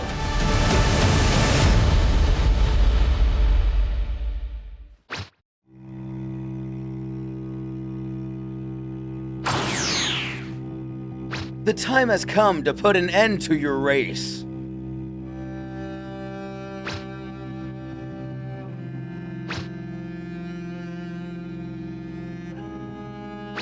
One day earlier, we find Whis informing his father that his plan is already in motion, and everything is going according to his orders. The Grand Priest replies, "Perfect." He states the time has come and that Yamoshi is a thorn in their side, a minor nuisance due to his immense power and immortality. Those Saiyans Whis has taken as disciples may prove useful after all, noting that it's a good thing they didn't destroy their planet. Yet, his child answers, yes, going on to explain at this very moment Mr. Goku and Mr. Vegeta are facing him. It seems Yamoshi intends to use his power as a guardian god against them. He also notes that Yamoshi's strength hasn't diminished in the slightest, even after all this time in exile. JP reminds Whis that Yamoshi is the first mortal in history who's able to obtain divine power on his own, the power of the gods, a power that is only possible if the individual possesses a pure heart.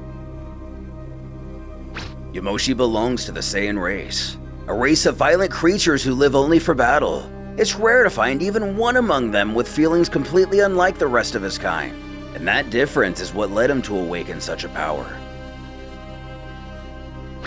The Father of Angels mentions Yamoshi acquired immortality and served as God of Destruction for a long time, but because of his enormous power, he puts the position of the Angels at risk. Unfortunately, due to their greater power, they are forbidden from using it against a God of Destruction. Yamoshi realized the discomfort his presence was causing among the Angels, and on his own decided to exile himself to a very distant universe. He would only appear again when needed. Whis straightens. Yamoshi didn't trust the Angels. He was always defensive, afraid they might gain the ability to destroy anyone without exception.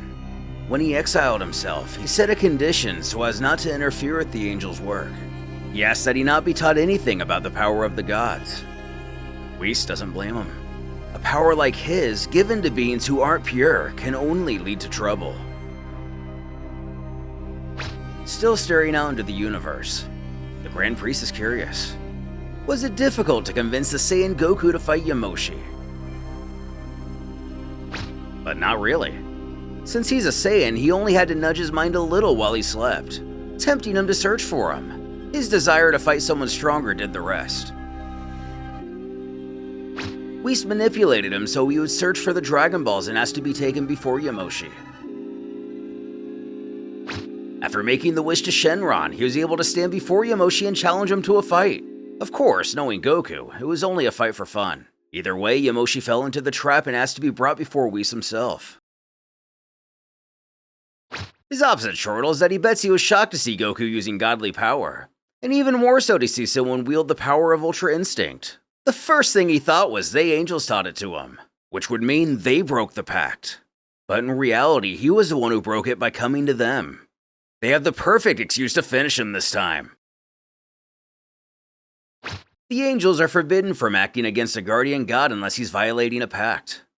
It is a crime not to follow the rules and agreements. Now it's only a matter of letting the situation continue as it has. Whis already has someone else who will help make sure everything goes smoothly. After revealing our heroes were indeed used after all, and the Angels also feared Yamoshi's strength, seeking any excuse to do away with him. Whis also wants to inform his father that he's gathered information on the Saiyans and their abilities. It's surprising to see that through bursts of anger or a strong event or experience that impacts them, they can unleash tremendous power. It's concerning to know that they could one day become as strong as Yamoshi. That is why he sought a way to keep their power under control. He has witnessed several events where this has happened, where they go from having minimal power to exploding with strength and, for moments, having practically unlimited power. They cannot risk them becoming like Yamoshi at any moment.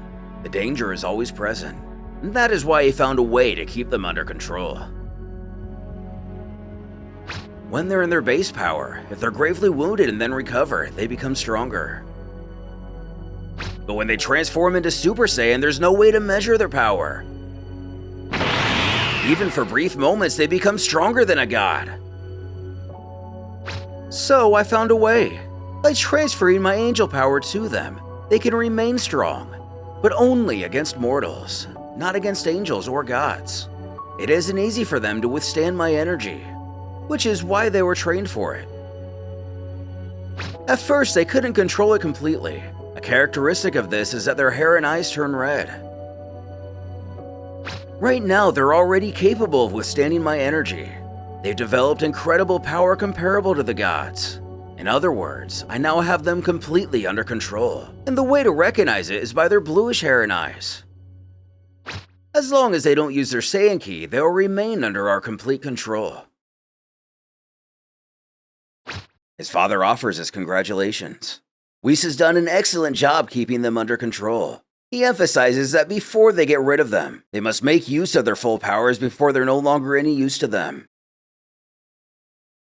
Every being has its place, and that their place will always be above all others. It can never be the other way around. Never.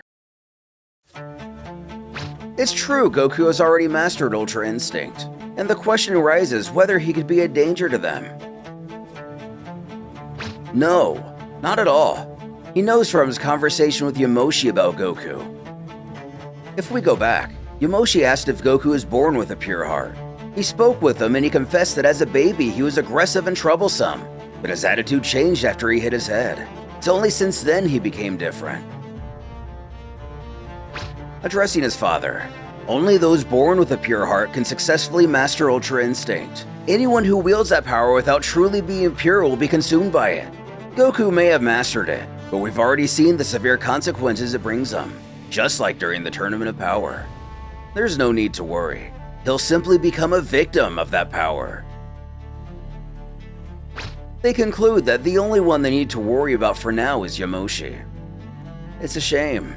If he had just stayed out of their affairs, his race might have continued to exist, but he kept growing stronger and stronger to watch over them.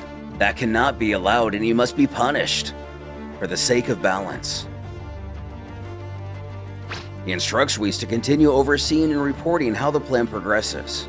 He acknowledges that Beerus isn't entirely on board with this, but hopes for his own good that Whis can convince him. He adds that he'll inform the mighty Zeno of the events, as Zeno is very strict about these matters.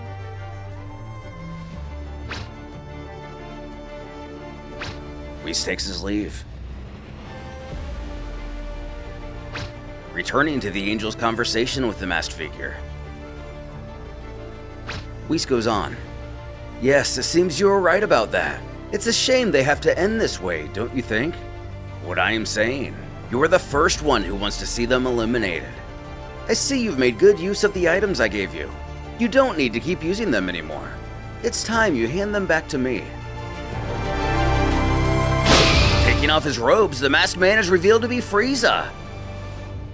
Whis continues that he didn't think they would end up causing the tyrant so much trouble. Even Vegeta managed to land a hit on him, despite being protected by that cloak and mask. Chortling, Frieza states no matter how many toys they use, they'll never be fully effective against those Saiyans. They're a bit, how should he put it, bothersome. Tossing in the mask, its power to make the user invisible feels like a child's toy, but it was fun. And those bracelets.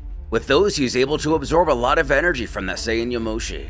But that despicable Vegeta destroyed him, ironically commenting how he hopes Whis will still find him useful. Who says it's no problem? The energy they absorb doesn't stay in the bracelet itself. It goes directly where he needs it. Even if they're broken, repairing them for another occasion will be easy. By the way, Frieza knows many things now. It goes without saying, but never let the thought of betraying the angels come to mind.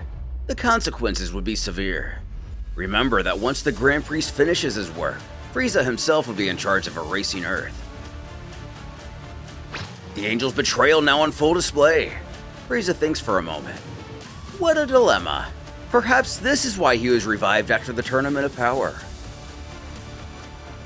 If he has to destroy the Earth, he will do so gladly. Just one question. What will happen if the Grand Priest fails to eliminate the Saiyans? An inquiry Whis takes exception to. He snaps, this question has no place. This would suggest they stand a chance against the Angels. Taking his leave, Frieza muses they need to remember who they're dealing with. It won't be easy.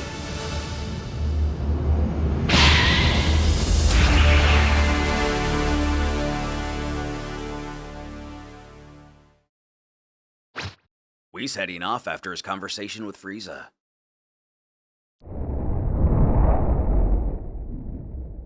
We see several Zenos. What does this mean?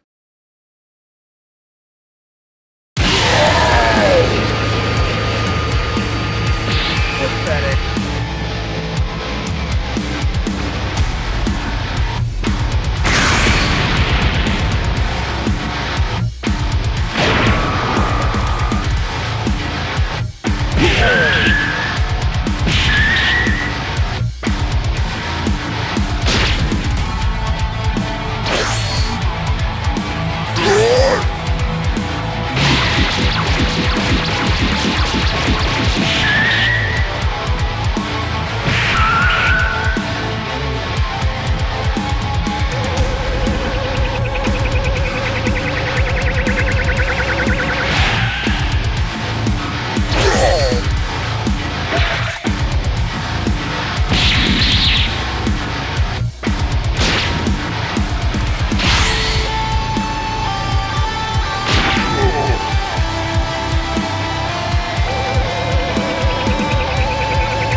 Speculate.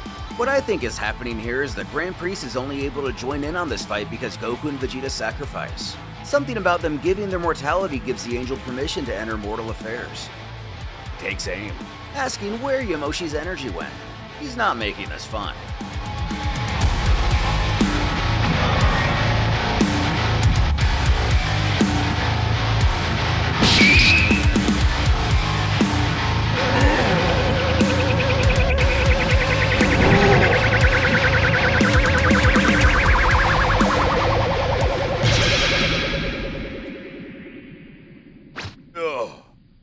Going from Saiyan to Great Ape to decapitated Great Ape to energy creature, now back to Saiyan.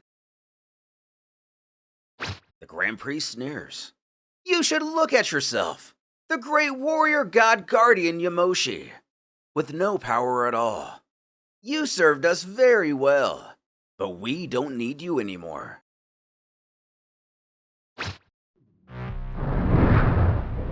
Who decides he's going to gather all of his remaining energy for this final move.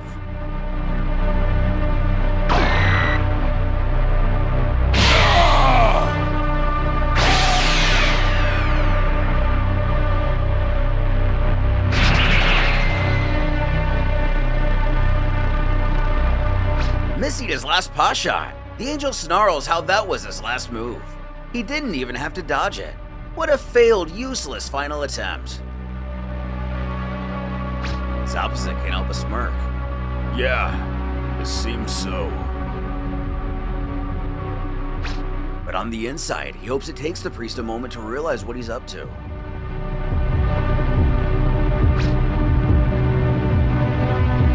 Back at the remains of Goku and Vegeta, he knows this is all he can do.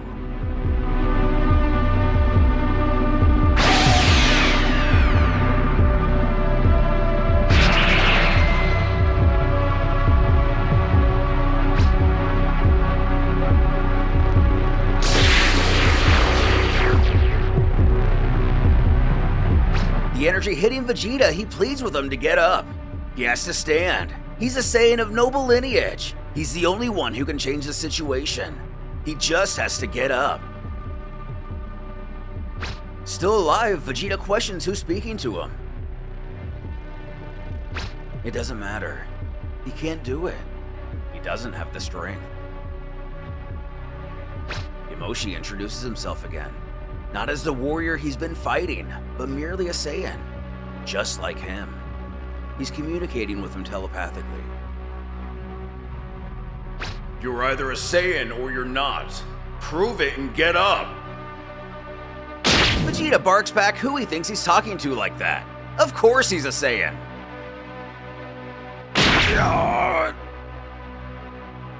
He continues that the angels have only taken his godly power, absorbing part of his vitality with it. But he needs to remember that he still has his own Saiyan energy. Remember that nothing can overcome the spirit of a Saiyan.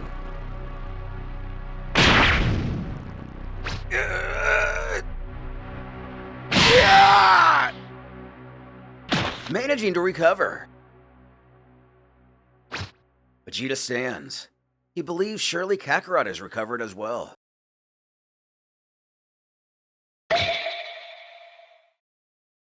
Finding him. It can't be. He picks up Goku, who's still in his withered state. He pleads with him to come on. He can do it. This is nothing for him. As Goku struggles to stutter out Vegeta's name. Yamoshi explains that Goku won't be able to recover like him. He's used Ultra Instinct more than once. His body couldn't withstand such tremendous power because he wasn't born with a pure heart. Yamoshi doesn't have much time left. The angels plan to trap him so he won't get in their way. Since he is immortal, he tells them to listen carefully. Not everything is lost. It's those earrings that give him the freedom to attack. The divine earrings are no different than the others, the Pataras. If he destroys them or lets the time limit pass, they'll stop working. But he'll do everything possible to make everyone disappear before that happens. They fear their Saiyan power. As long as he doesn't use God power, they will have no control over him. Use that to his advantage to dodge their attacks. But be careful. If he takes just one of their energy blasts, it's all over. He will disappear. He already knows what he has to do. The Grand Priest, finally butting in, asks what he's muttering about. Then disregarding it. That no longer matters now. It's time to remove him from the game.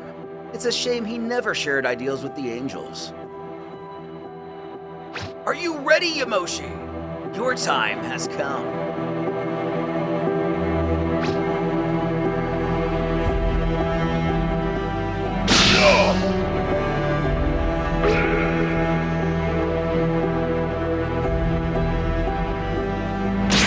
Here it is, your spirit.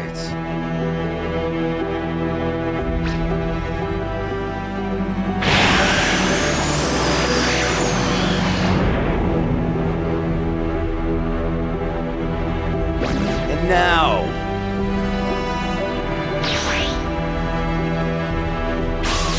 you will remain here for all eternity.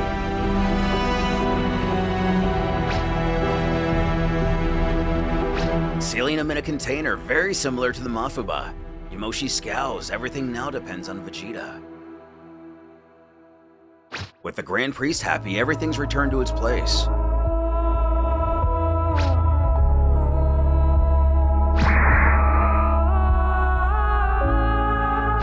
Vegeta, still holding Goku, assures he'll take him to a safer place until all this is over. So you're still alive! But the Grand Priest finding him already. Say goodbye to this existence. Knowing he has to do something.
Priest killing Goku. Vegeta's newest power-up has him interested. How about this?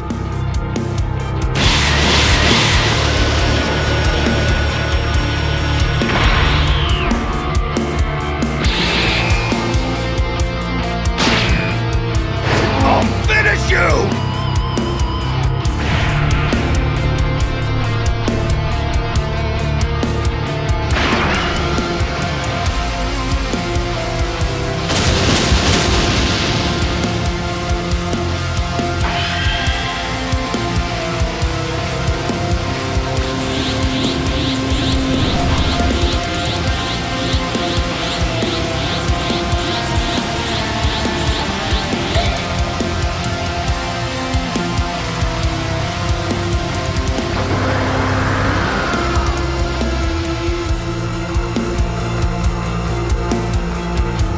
The villainous angel hisses what a surprise this is. The Saiyan managed to break free from their control, referring to him no longer using God Ki. But does he really think he can do anything against the Grand Priest? Despite not even being up to Whis' level, or any angel for that, Vegeta spats we all have a weak point. He will find a way to finish him. Who only finds amusement in this claim?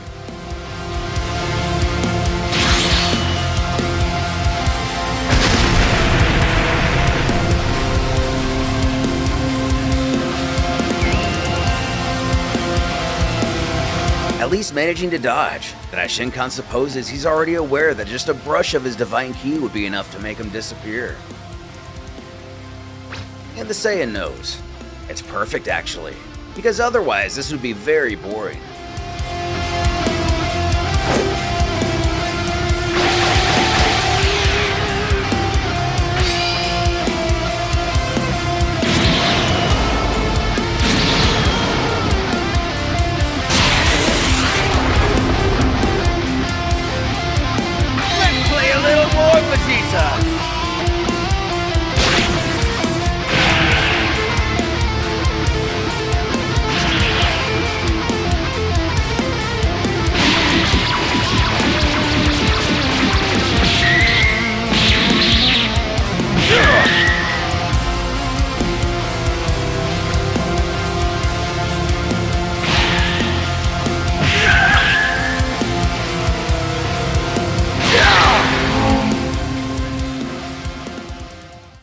Koil mentions to Whis that Vegeta's ki is no longer under the angel's control.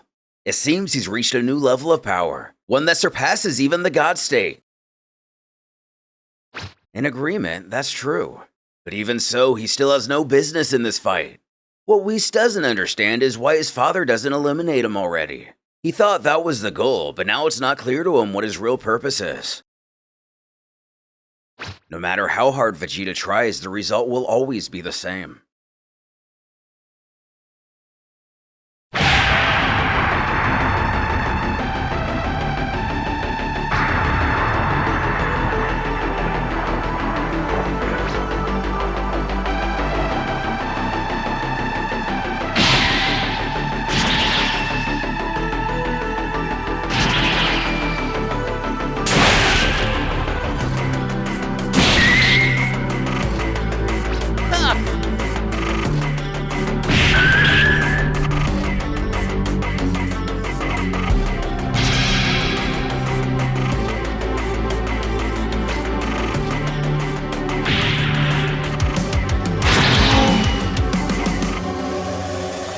Vegeta holding up well so far, the angel compliments him. Responding, he says he's doing well. Don't underestimate him. He knows how to eliminate him now. Brushing this off. You're a damn presumptuous fool! Let's see what you think of this!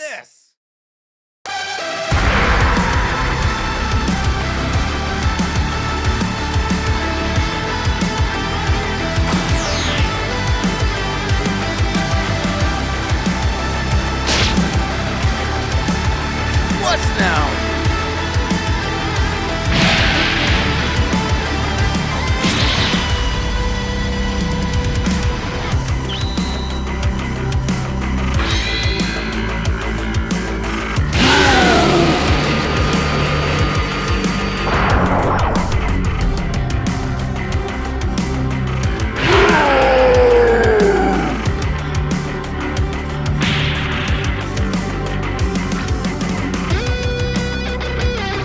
into an Uzaru. This comes off as a relief to the priest. Now he's just a dumb ape incapable of doing anything. Sometime during his training, it seems he learned how to access it at will. That's what you think! What?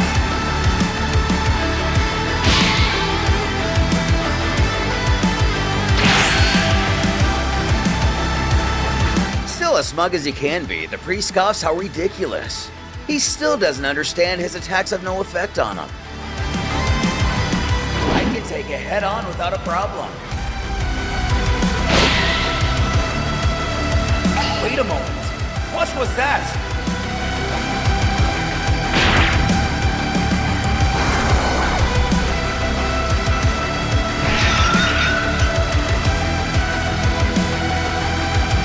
Not possible!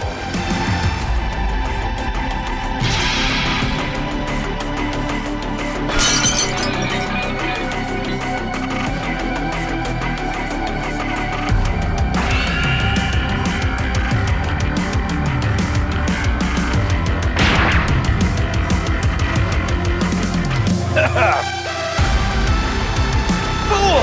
What did you just do? Targeting one of the earrings, the angel sneers that he really thought it was enough to destroy just one of the clay pieces. These pieces return to their original state after taking impact. It seems his strategy failed.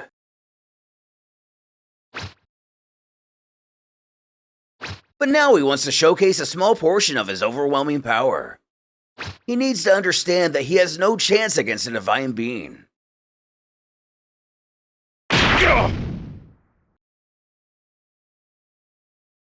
I'll make you understand by force that you're nothing but an ant facing an elephant like me.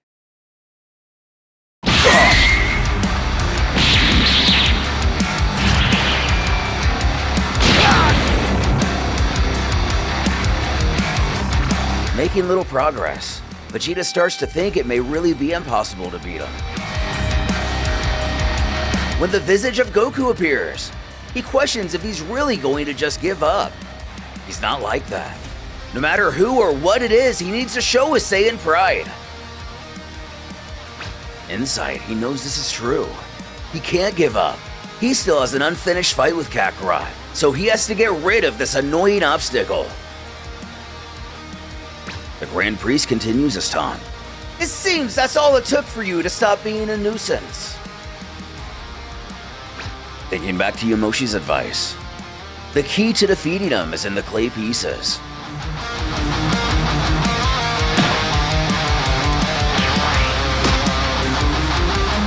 That's the way!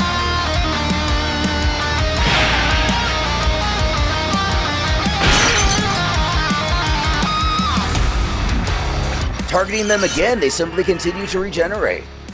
The Grand Priest snarls. Again with the same thing. Didn't I make it clear? It's useless to try to destroy the divine earrings. Amidst his babbling, Vegeta believes this is the moment to act. If he doesn't do it now, there won't be another chance. It'll be risky, but he'll have to use it. As the earring regenerates yet again, the GP shouts for him to just accept defeat before his great power.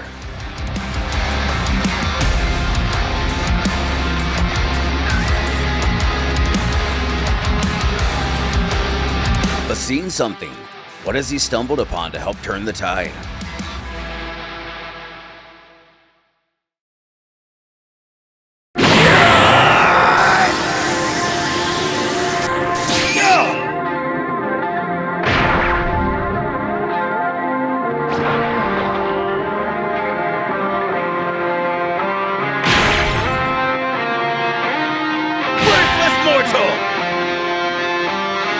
Vegeta attacks and destroys one of the divine earrings once more.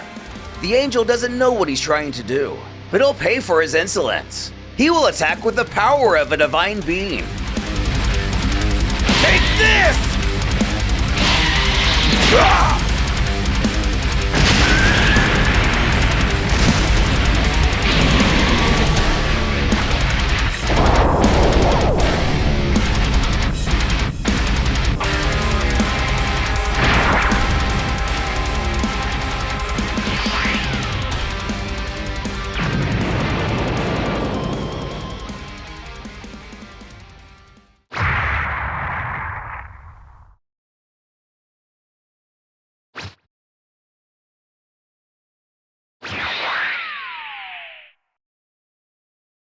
falling out of Super Saiyan into the ground. The villain begins to monologue once more. When will you mortals understand there is no way to even graze our infinite power? Look at you, finished with a single blow. I honestly thought you would hold out a bit longer. All that's left for you is to accept it and disappear. I know what you were planning. Destroying the clay pieces of the divine earrings, right? And making me return to my position as an angel. Ending this pathetic confrontation. This confirms our theory from before of how the earrings work. On his last legs, Vegeta didn't even notice his attack. He can't move anymore. That's when the Father of Angels drops a bomb. Let me inform you, your fight is to bring your friend back. Let me tell you, there is no way.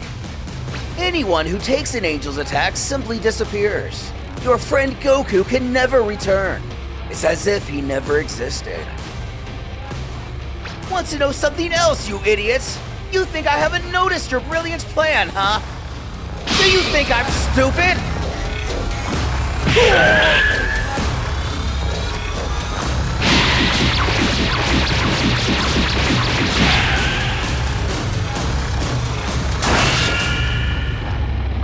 So then, why don't you show me what you're holding?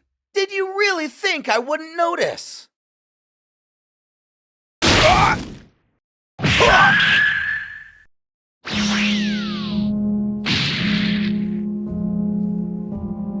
Knocking the Saiyan around, he managed to grab a piece of the earring. That's why he kept attacking over and over. He wanted to take a piece to stop it from regenerating. You'll forgive me, my friend, but I will take what is mine.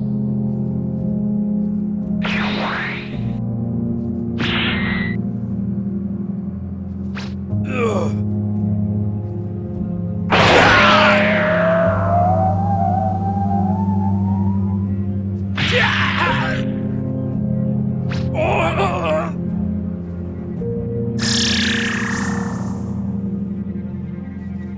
Taking his remaining arm, there's the piece. He was right after all.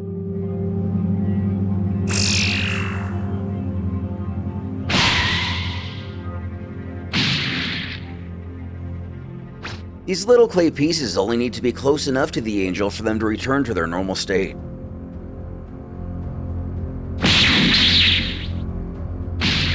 He taunts our hero that now, without both arms, he's nothing but a monstrosity.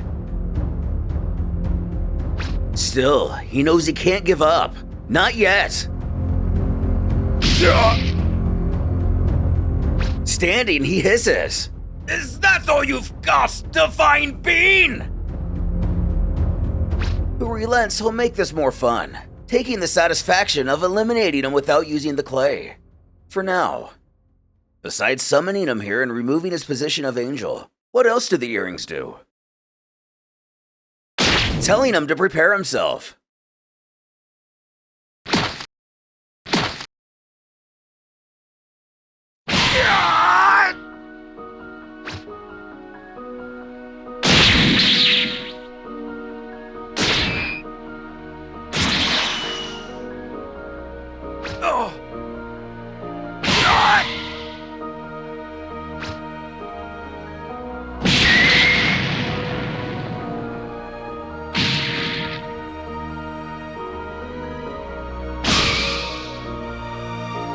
Reaching out for him, the Fiend grabs Vegeta, asking if he knows what this is. I'll tell you, it's planet Earth. Something amusing just came to mind. I won't just finish off you Saiyans. I'll also do the same to every inhabitant of Earth. Watch closely. It will be a beautiful spectacle. They will pay for your boldness. Say goodbye to Earth and its inhabitants.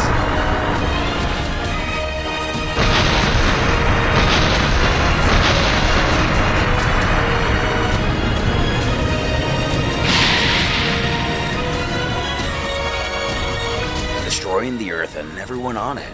Now only Vegeta remains. Things will return to their proper order once again. Now that he's left our hero in agony, He'll let the clay regenerate and continue as an angel with the freedom to finish off his enemies.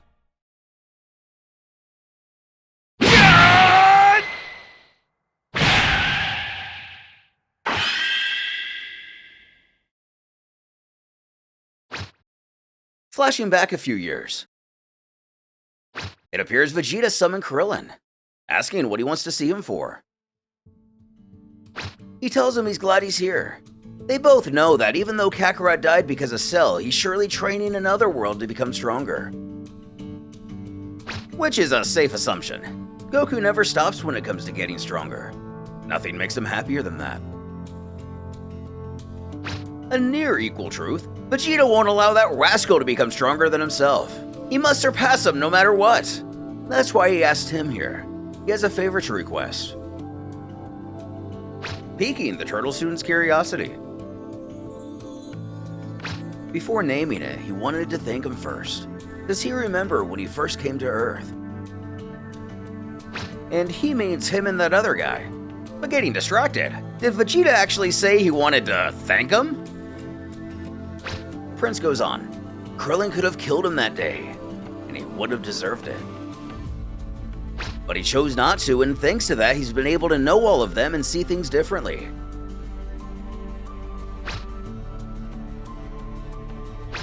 He thanks Krillin for sparing his life. Who smiles, no thanks is necessary. Truth be told, he had every intention of doing it. But Goku told him not to, and, well, all he did was listen to him. To the Saiyan, this just means his gratitude extends to Kakarot as well. Krillin admits he's glad things have turned out the way they have. But what is this favor?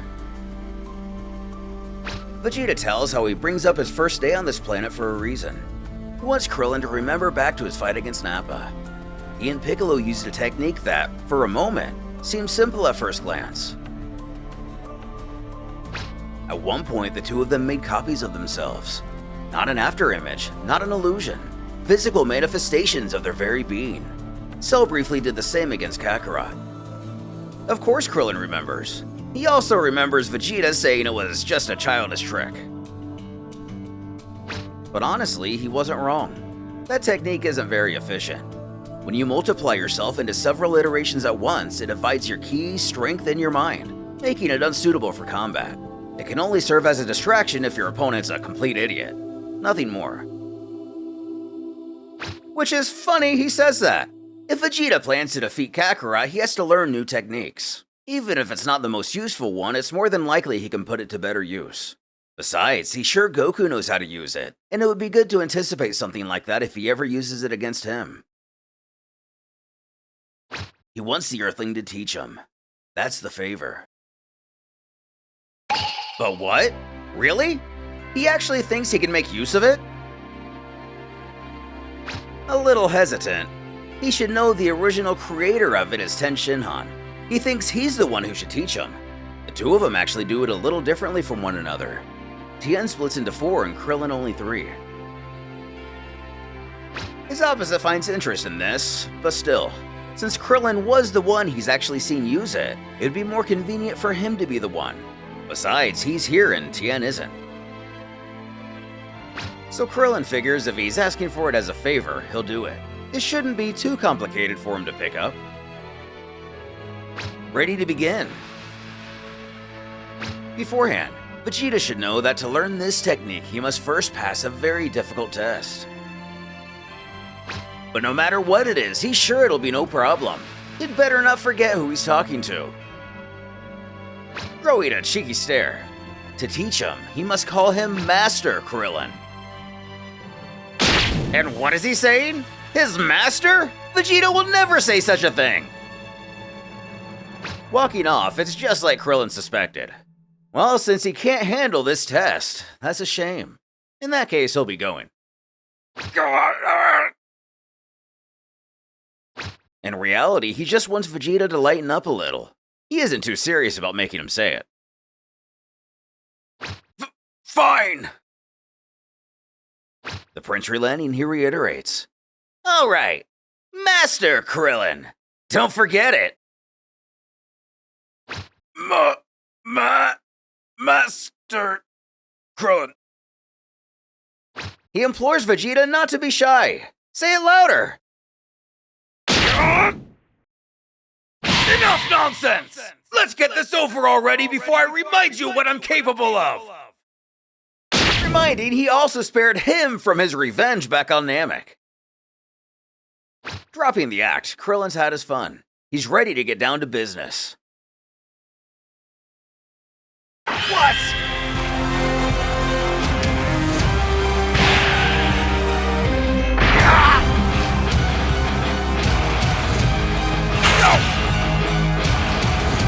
Back in the present, Vegeta manages to bite down on the clay earring, as the Grand Priest can only wonder what's happening.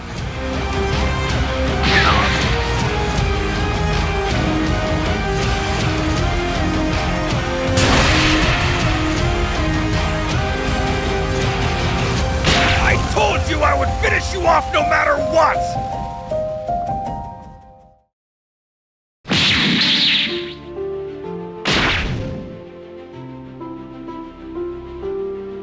With fury in his eyes, the Grand Priest hisses to know how he did it. He was on the ground about to die. What's happening?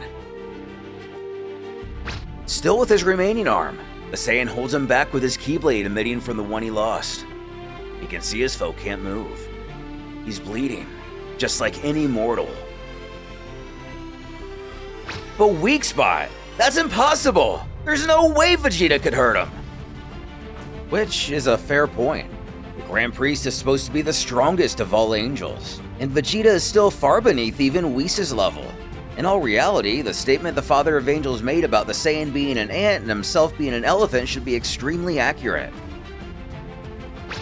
He questions if he wants to know how he did it before he finishes him off. He'll tell him. The earrings don't regenerate. What he was doing was rewinding time until they returned to their original form. That's a known angel ability. It seems that when he uses the earrings, the time rewind ability is not limited only to the earrings. And that's how Vegeta figured out his weak point. You notice on the very first direct hit, when it restored itself, at that exact moment a wound appeared on his face. That made him realize what he was doing.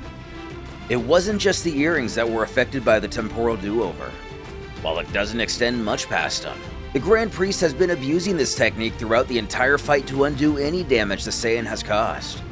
What he didn't know is if he could still use this technique long after the Divine Earrings had been destroyed. Which brings him to his next point.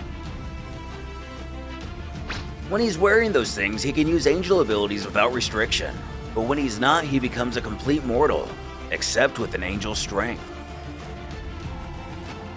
But the most interesting part was realizing that when he rewound time to repair him, during that transition he became immortal with no power at all, completely vulnerable. He knew because that wound only appeared when the Divine Earrings reconstructed themselves. That's when he came up with a plan to distract the Grand Priest. And, more importantly, to strike him at the exact moment when he rewound time, when he was vulnerable. For that, he had to travel into that time shift dimension. That's when he used Super Saiyan 3. With this transformation, he can open any dimension with a key shout. Recently, he had decided to make his training more about learning new techniques and how to utilize them. This one he partially learned from his own son after hearing how he used it to escape a pocket dimension on Earth. He and the offspring of Kakarot fused and were able to replicate it after seeing their foe do it. It's ironic. Vegeta's entire life had been about pushing others away and being so stubborn and learning everything on his own. It wasn't until he let Kakarot lead by example that he has truly been able to become powerful. He opened the time dimension and left behind a duplicate body to serve as a distraction. Once inside, all he had to do was wait for him to rewind time again and come out to attack him at the exact moment he was vulnerable. The one he defeated was just a duplicate. A very simple technique, but apparently more than enough to distract him, since not even a divine being like him noticed. Can't believe it. Despite their incredible gap in power, despite all of his superior techniques, he was ultimately outdone by the one thing he lost in beginning his crusade: humility. He could have ended the battle whenever he wanted, but with the shackles of divinity lifted, he let the situation go to his head. As he speaks, the divine earrings begin to fade into nothing, proof he is no longer a divine being. Now he's just an ordinary mortal, the kind he's always despised. The Grand Priest screams in terror, this can't be happening.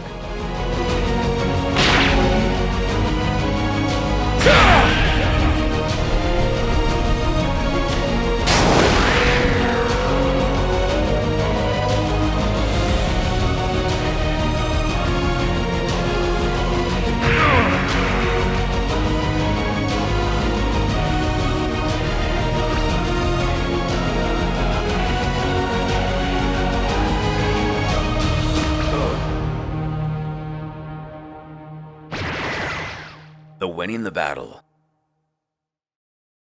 Vegeta questions, what did he just do? Everyone is dead. He couldn't save them. If you die at the hands of an angel, you cease to exist. No getting wished back. No afterlife. Tears begin to form down his face. He just killed an angel. What was he thinking? He lost them all. He's alone.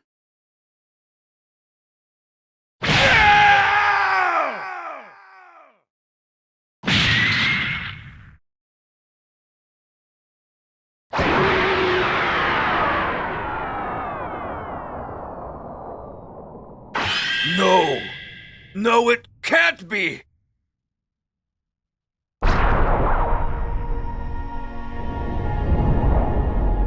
Well done, Vegeta.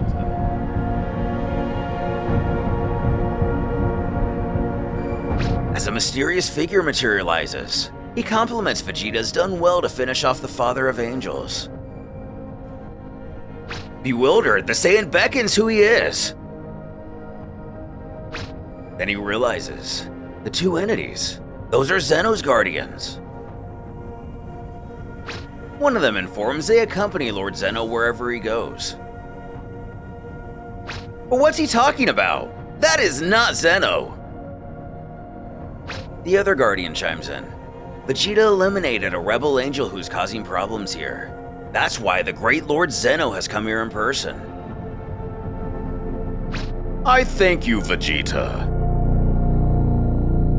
Allow me to introduce myself.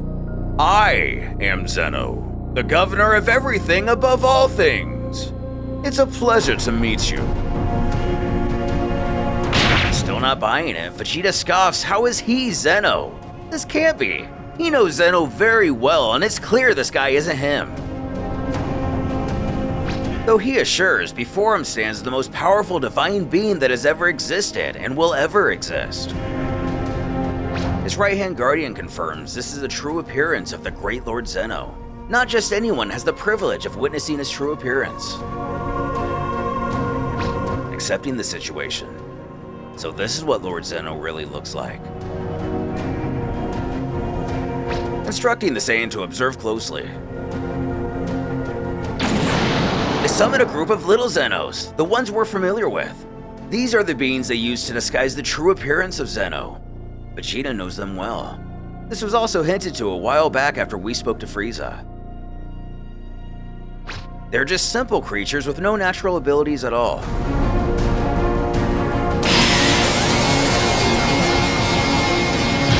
Obliterating them! The real Zeno replies, exactly. They're very docile beings. They never get past the infant stage, but they serve their purpose well. Then with a sinister reveal, Zeno informs the one who came up with the plan to eliminate the Saiyans was him. It's a shame, but he still will be eliminated. The Grand Priest orders were clear. Exterminate the Saiyans. He intended to betray us and become the one who ruled everything. You're the only one left. The last Saiyan. With a smirk and nothing left to lose, Vegeta knows he doesn't stand a chance against him. die! I'll do it fighting to the end! Saiyans have the ability to reach the level of a god without actually being one, just as Yamoshi once did.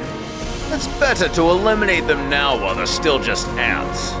It'll be interesting to see how much the Saiyan can endure. What is the vendetta the deities have against the Saiyans? Even with the Grand Priest demise, why is their hierarchical structure so determined to get them out of the way?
In his weakened state in one arm. It's impossible. Vegeta can't do anything against him. It's over.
Watching in, Zeno's impressed.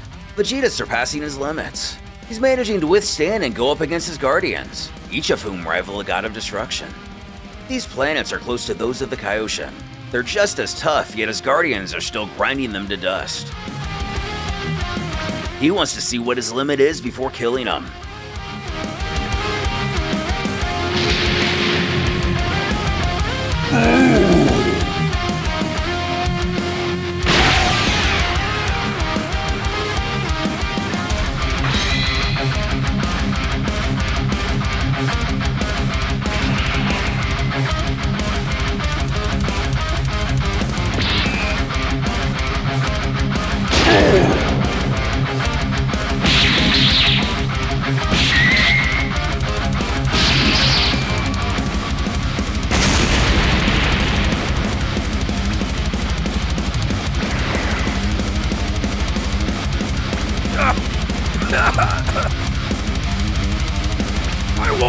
stop! I'll keep going until the end! You'll have to kill me! You hear me? At the Temple of Angels, a feminine voice greets Whis. His sister, Margarita. He asks if everything is ready. It is. Lord Belmont sent her to tell him that Jiren's training has already begun for the trial he must undergo. They believe Jiren is a good candidate to replace Yamoshi as the Guardian God. While not explicitly stated, it seems the Guardian God role is among the multiversal hierarchy, not just one universe. Whis continues that whether they like it or not, their divine laws demand it, and nothing stands above that. Margarita agrees. The other angels do too. It's only a matter of him passing the test, but she's certain he'll complete it successfully. Then there's the matter of their father. He hasn't been doing very well. Was it really necessary for him to go through all that? Her brother tells how their father wanted it to be this way. To be able to seal Yamoshi, he had to absorb the energy of those Saiyans. Being half mortal was the only way. He did it knowing he would eventually fall into mortal weaknesses, ambition and arrogance, forgetting his true objective. But he anticipated that possibility, so he ordered ahead of time for them to absorb Yamoshi's energy. Frieza did a good job of that with the bracelets early on in the battle. He furthers that they must carry out his objective. They must have everything ready as the war is approaching. That's why they're doing all this. Reaching out his hand, he murmurs, "Father, soon."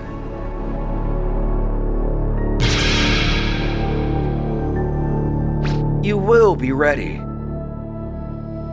As we see the Grand Priest's body beginning some kind of rebirth.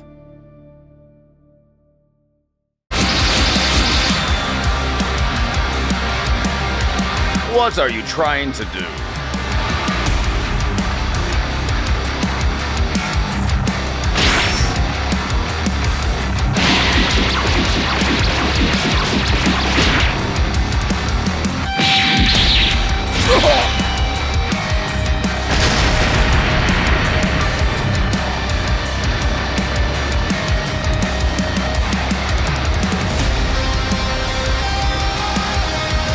This can't be.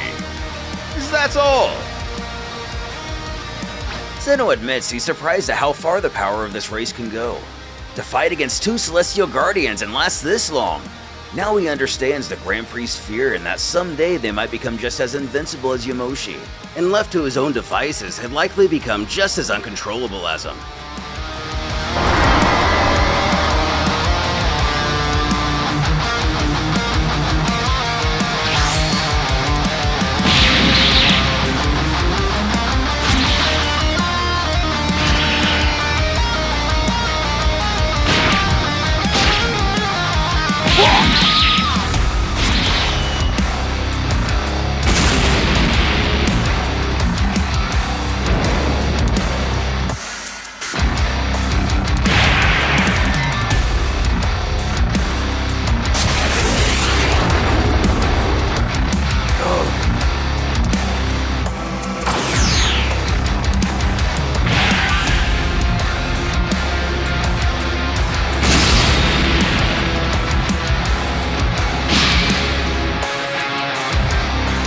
Trying to get a sneak attack on Zeno. One of his guards stops him. Though admitting to his undeniable power, he still didn't manage to leave a scratch.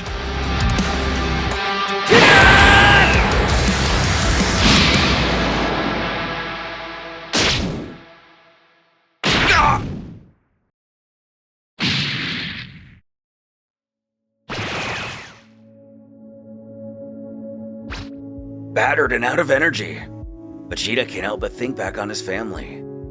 He's lost everything. Nothing matters anymore. And Kakarot, he would have liked one last fight with them. It's all over now. He has no strength left. All that's left for him is...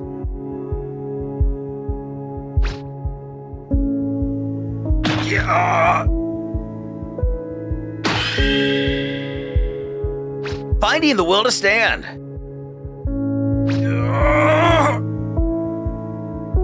He shouts at Zeno to tell him. Why is he so determined to wipe out their entire race? Do they really scare him that much? Why doesn't he kill them himself? Or is his fear that great?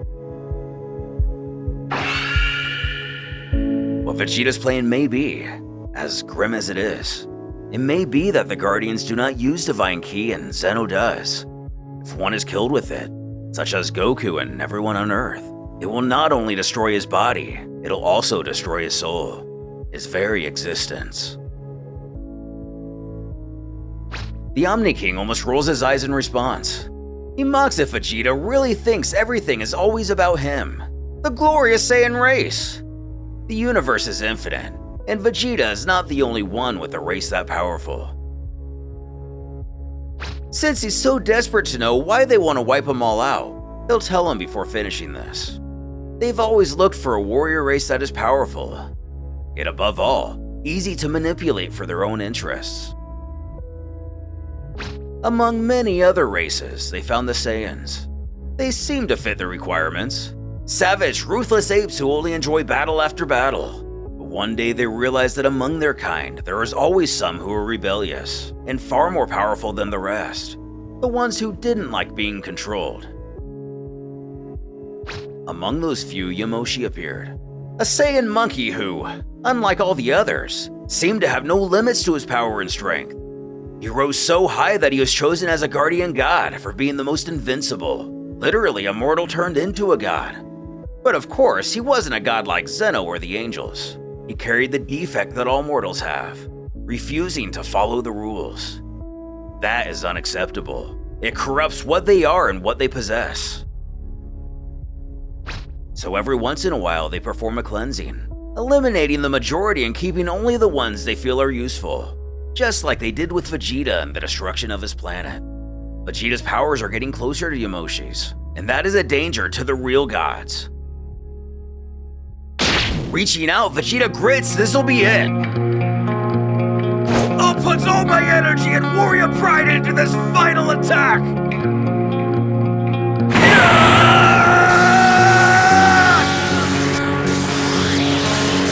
Laughing, Zeno bothers to stand taking interest. As one of his guards goes to intervene, he calls him off, commanding him not to interfere. There's nothing he can do. Come on, Vegeta! Show me that pride you keep talking about!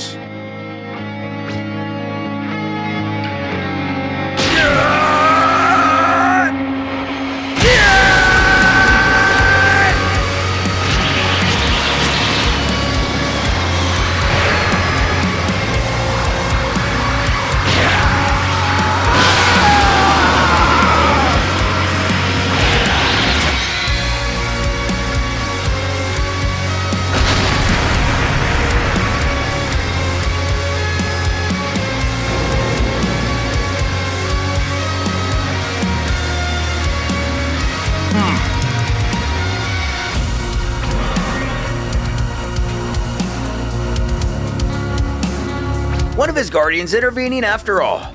It seems the only time the guardians disobey is when they know for a fact Zeno is in danger. That attack would have actually been harmful to the Omni King. Though as he begins to regenerate, they are immortal so long as he exists.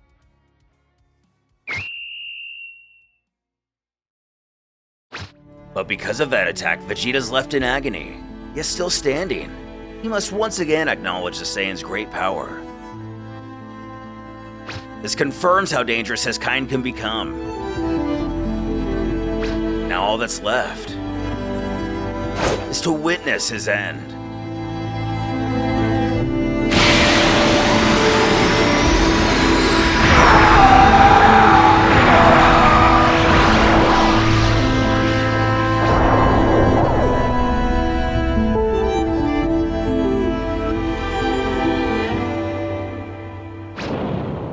With that, Vegeta is gone. Zeno beckons if he was the last Saiyan. His guard confirms that's correct. The Saiyan race is now extinct. I wouldn't be so sure about that.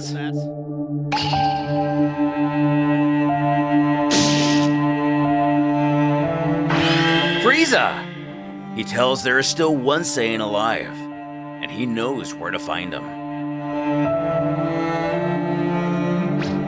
So, as the story of the Saiyans comes to a close, despite protests from an unlikely ally, and due to the betrayal of an even more unlikely enemy, we're left with a story where there is no hero who saves the day, one with more questions than answers.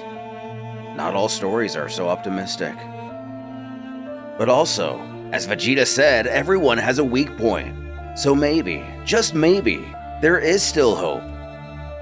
Though for now, it appears the good guys have lost, and the Divine Order, which has existed for millions of years, will continue to exist. And the extinction of the Saiyans is just another blink in their history.